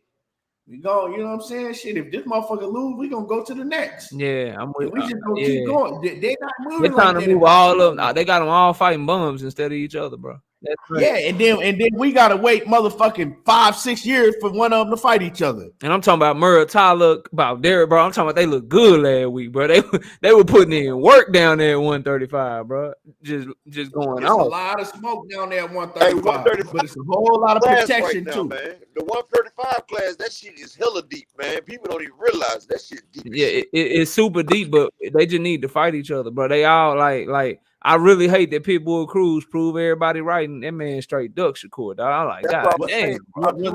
Knockout. Was I right? Yeah, you were right about that shit, bro. I told y'all. Man, right. They drugged Gamboa, man. I knew Inside Cruz and them ain't like that. They drugged this nigga daddy said Shakur just gonna run. I'm like, nigga, have you watched it like that? You know what? It's a good thing you ain't fighting Shakur, because he really would have beat your son there, because that nigga do not be running around the ring like that, bro. Hey, Bobby, I'm telling you, bro. Bob, like I try to tell people, Bob Arum wasn't worried about no motherfucker. Bob was telling the truth. He wasn't worried about no motherfucking Eastside Cruz, bro. You know what I'm saying? Bob been in the game too long, and he knows talent. He's not worried about no motherfucking Isaac Cruz when he saw that Tank Davis was able to motherfucking make Isaac Cruz look like an amateur with one hand. One motherfucking hand, bro. That shit crazy. People, oh man, Tank didn't get the knockout. Isaac Cruz won that fight. That's how you know most people don't know shit about boxing. All right, somebody get this motherfucker here talking about the blacks, bro. What you talking about, bro? What happened? Somebody in the chat talking about the blacks. I don't know what that shit about. Get motherfucker out of here, man. I ain't seen him yet. Yeah, get him up out of here. Anyway, you dead on Shakur though, bro. Shakur, listen, man. He wanted to smoke. I seen what he posted. He said, "Shit, just make sure y'all give me my credit." Like, I seen that shit, bro. And then Eastside Cruz daddy came out like, "Nah, we good. We gonna stay over here where it's safe at, bro. We don't want that smart like God." Yeah, bro. Like nobody was running to. You got to look at 130. Nobody was running to fight Shakur. Nobody, bro. Shakur was begging for fights at 126 and 130. Begging them Hell, motherfuckers to Valdez fight him. They jumped- was Shit, all it took ducking him. Oscar Valdez damn near 3 years to I fight. said he jumped divisions to get away from Shakur. Shakur was right behind him. That boy Oscar Valdez said, "Look, I know I'm only 5'5". I know I got a 64-inch reach, but I got to go up here to 130 because I do not want to smoke with Shakur. I know I'm supposed to be at featherweight, but I'm gonna move up and fight Burchell. Fuck that shit. At least Motherfucking Navarrete ducked him too. yeah, Navarrete, and guess what Navarrete about to do right now? Move up to 130 and fight Oscar Valdez for a vacant belt. He about to do They that tried shit. to get him to fight Shakur. He was like, nope. But if y'all Okay. remember, Bob Arum told us he ain't want Shakur to fight Oscar. He wanted Valdez Navarrete from the beginning. Arum said that shit from the jump. He That said, shit shit, I sad, don't want man. Shakur to fight But Oscar. now they can have it now that Shakur got that name I on feel his like resume. an all Mexican card is what he said. All Mexican card. That's why, knockout. That's why Shakur started changing his style up so he could be more exciting. He can still go and not get touched. He can still go in all these fights. Oh, I and know. Literally, And you know how I feel. But You he know how I changed- feel about that shit. You right. You know how I feel about nigga. Do what's gonna make you win, bro. The easiest, bro. I like it, like But cause see- we gonna rock with you Sweet regardless. times, baby. It's a sweet He time. changed his style. He started being a lot more aggressive because Bob Arum told him, bro, they was threatening him. Like, hey, we're not finna, you know what I'm saying? We ain't finna give you the fights that you want. You're gonna have to please the fans. And Shakur, he realized that was like, okay, bet. So he'll make your fighter look unsellable, bro. If he wanted to, he could have went out there and made Oscar Valdez look like he garbage, bro. And then now you can't make no more fights for Valdez. Like you ain't finna make all our fighters not ever be able to win a round against you, bro. You gonna get a fan some hope. That's the thing with a fighter like Shakur, He'll man. stand in He front can of you and do it. Yeah, that's why the only time I seen him get back footed and be extra cautious was Nakathila. That's the only time I ever seen him do He's a hell that. of a fighter, though. People For the most part, he right there in front of you. But then we seen when Nakatila came And out did to Burchell. and did to motherfucking Burchell. Yeah, It looks like You beat that ball. Hey, Shakur you knew beat something Burchell like nobody he was else a knew. motherfucking pinata. Yeah, he Nakatila knew got something some nobody ball else knew quick. because right now Nakathila at 135. He at one. Damn, that's another one. He at 135 too. Yeah, Nakatila got some heavy hands, boy. Nakatila. And boy. when That motherfucker Nakatila damn near put when Burchell in the Nakatila hospital. caught him, though, he ain't catch him straight down the pipe. He caught him on the rotation. He caught him on the reset. He ended his career, Key. Burchell probably won't fight again, bro. Yeah, man, he beat the dog. Did that boy bad, bro. Did him dirty. Hey, he caught That's what I'm caught saying, Shakur man. one We time. look at fighters. A lot of us do this shit, and I'm guilty of it. We all guilty of this shit sometimes. We look at a fighter because we ain't never seen him. We like, oh, man, who the fuck is this goddamn bum? Yeah. And then, you know what I'm saying? Then we like, oh, well, damn. But then when you do see him, We found out fast that Nakatila wasn't no bum, but Shakur Stevenson was good enough to make him look like one. Shakur stayed back after he felt Nakatila's power, too. because he's smart, bro. Yeah, He's he smart. said, hell Shakur no. said that in the interview. He Yeah, said, Like yeah, you can't knock I no ain't like fighter how for that being felt. smart. Like Oh, I ain't gonna no, like you no, can't. no, He's no. smart. You know what I mean? No, I know you're not doing it. I'm just saying some people were. They were like they were like it was this. It was that. Like no, he's smart, bro. He was able to still beat him every single round. round. Like let's go to Tank, right? We seen what Tank did to Rolly, but Tank was on his back foot because he like, man, this motherfucker can crack. Yeah. He can crack, and bro, y'all see how like, bro, like, I don't care what y'all tell me, bro. Tank is really like 5'4". He ain't the 5'5", 5'6". Like he little, bro. He little, dog. Like Rolly was in that bitch like probably 155. He looked strong. Sport, you know what I'm saying? Like 5'8". Like nah, bro. You stay away from him. Walk him into some shit, bro. Yeah, so yeah, that's what smart fighters do. He wasn't standing toe to toe trying to bang it out with Rolly. Like you know what I'm saying? That you gotta have sense, bro. That's what I'm saying. Like you have to have sense. You have to have that's IQ. That's called IQ. But, I can't fight every fighter the same way. But bro, so Shakur, he realized, hey, you know what I'm saying? Because if you see Shakur, 9 times out of 10, he's staying in the pocket and he right in your motherfucking face. And if you try to box with him, in the pocket, for the most part, you get Jamel Herring, you get Felix Caraballo, you get fucking Toka Khan Clary, like you get hands put on you for the most part. If he got some hell of a kickback. Unless you can get with him, bro. Like Shakur, right. He's true. So Shakur, he made a decision. Like, okay, Let me go to plan B. That nigga got some I can't kickback to stand him. right in this motherfucker face, and you know what I'm saying? Because he hit on the arms, that shit hurt. Wherever he hit, that shit hurt. That nigga called Shakur on the That's why I phone. like the Shakur Stevenson and Tank Davis fight. That's why I love that fight. Because we're gonna see both of them have to go to plan A, B, and maybe C. Yep. Facts. That's a fact. It's gonna be like that. That's the only. That's the both only know it, fight for too. me. That's the only fight where, like, you tell me that fight is made, I'm worried. Like, damn, bro, my guy might lose that hoe. Yeah, I feel like That's the only one. That's the only one. Hey, that's the only fight from 130, 141. I'm like, yeah, bro, shit. I'll bet you, bro, but it's just really for the fun of making the fight funner to watch. But this one could be tough. I feel like Devin to get caught eventually versus Tank, though. But Shakur, that's the only one I got that'll beat. Me too. I've said that. Shakur and Regis Prograis, the only ones I think that'll beat him at under 140, 140 and under. Like Tank ain't gonna beat no Regis Prograis. I'm sorry, bro. Nah, I think Regis hit too hard. I think he'll beat him, bro. I don't think he beat Regis Prograis because I just don't. Regis too much of a dog. I don't think Regis slick enough. The size difference is gonna play a big factor. You know what I'm that saying? might be right. When they get in there with them 8-ounce gloves, that size difference is gonna play a huge factor. And just Regis is just too big for him. I think we'll find out. I want to find out how special Tank is. That's a fight I think we find out he's special. So I just think that I don't like Tank is small, bro. And like I kept telling people when they was like, oh man, Tank will knock out Keith Thurman. Stop doing that shit. Stop putting Tank way up at 147. He's small. Let him dominate. Let him get his 30 first. Pacquiao, though. Him and Manny Pacquiao the same size.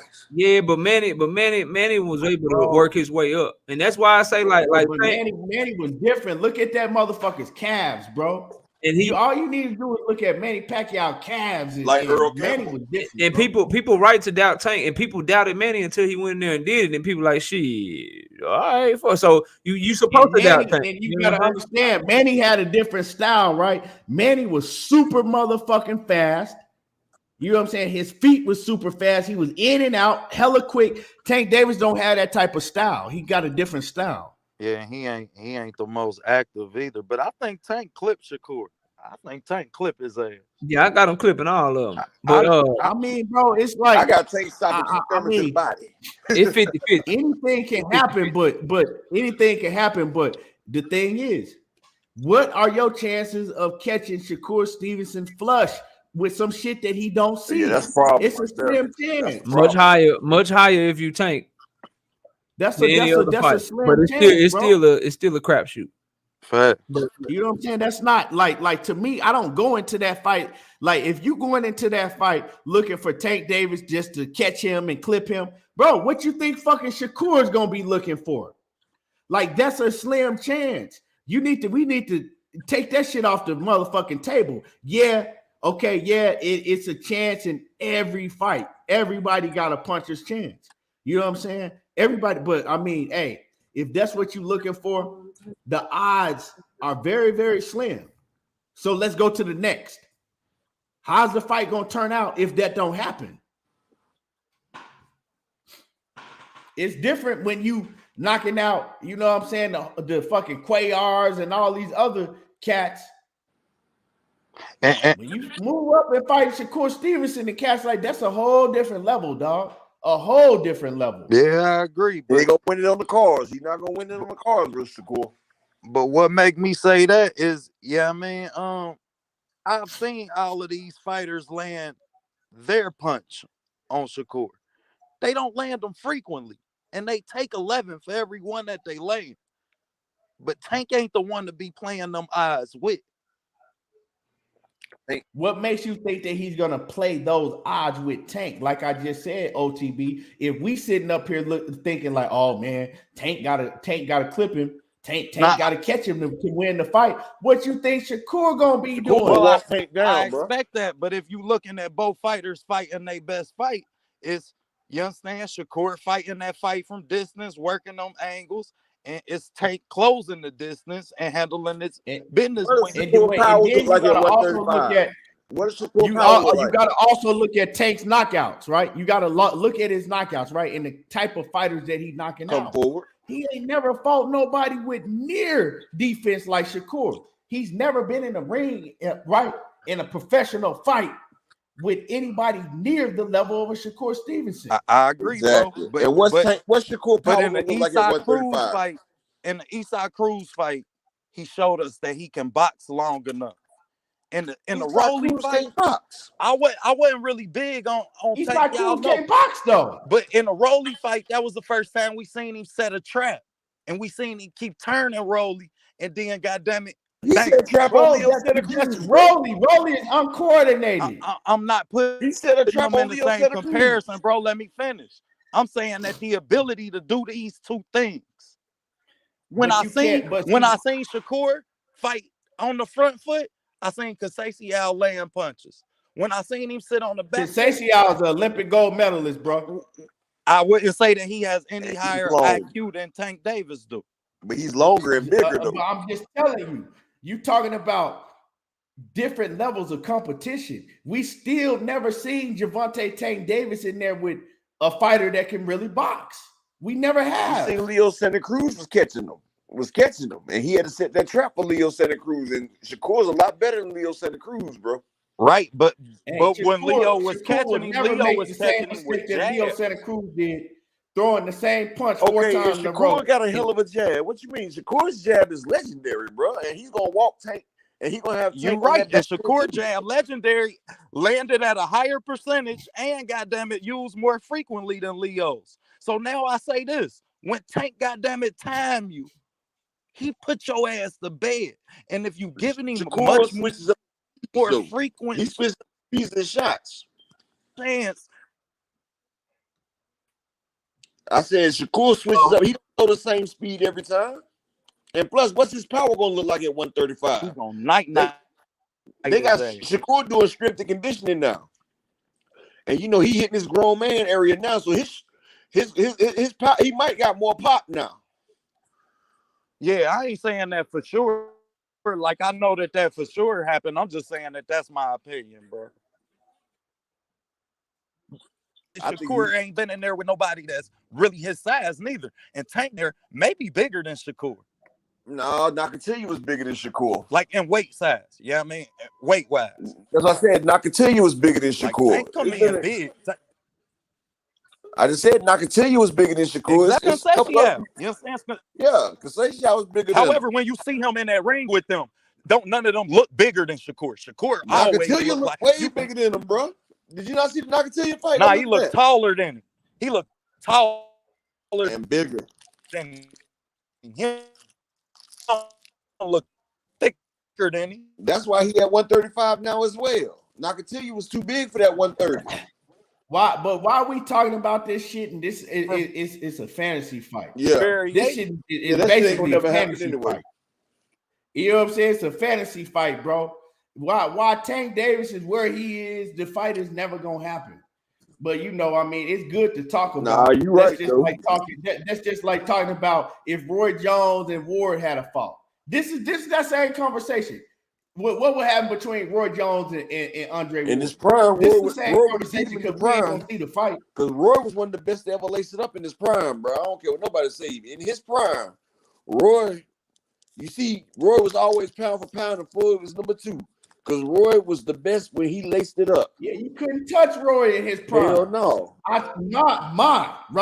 My opinion is Roy Jones is the greatest fighter ever, right? Yeah. That I've seen. I didn't see Sugar Ray Robinson. Nope. Pound for pound, prime for prime, pound for pound. Roy is the greatest person ever laced him up.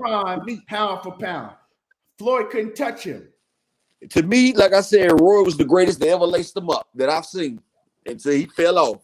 After he got that heavyweight championship belt, he messed his body up with that muscle and all that weight drop. He don't look. Everybody talk about Manny Pacquiao, an 8 division champion, but if you add up Manny Pacquiao's 8 divisions, he only went up 30-something pounds from like that 108 to 147. Dave skates all day.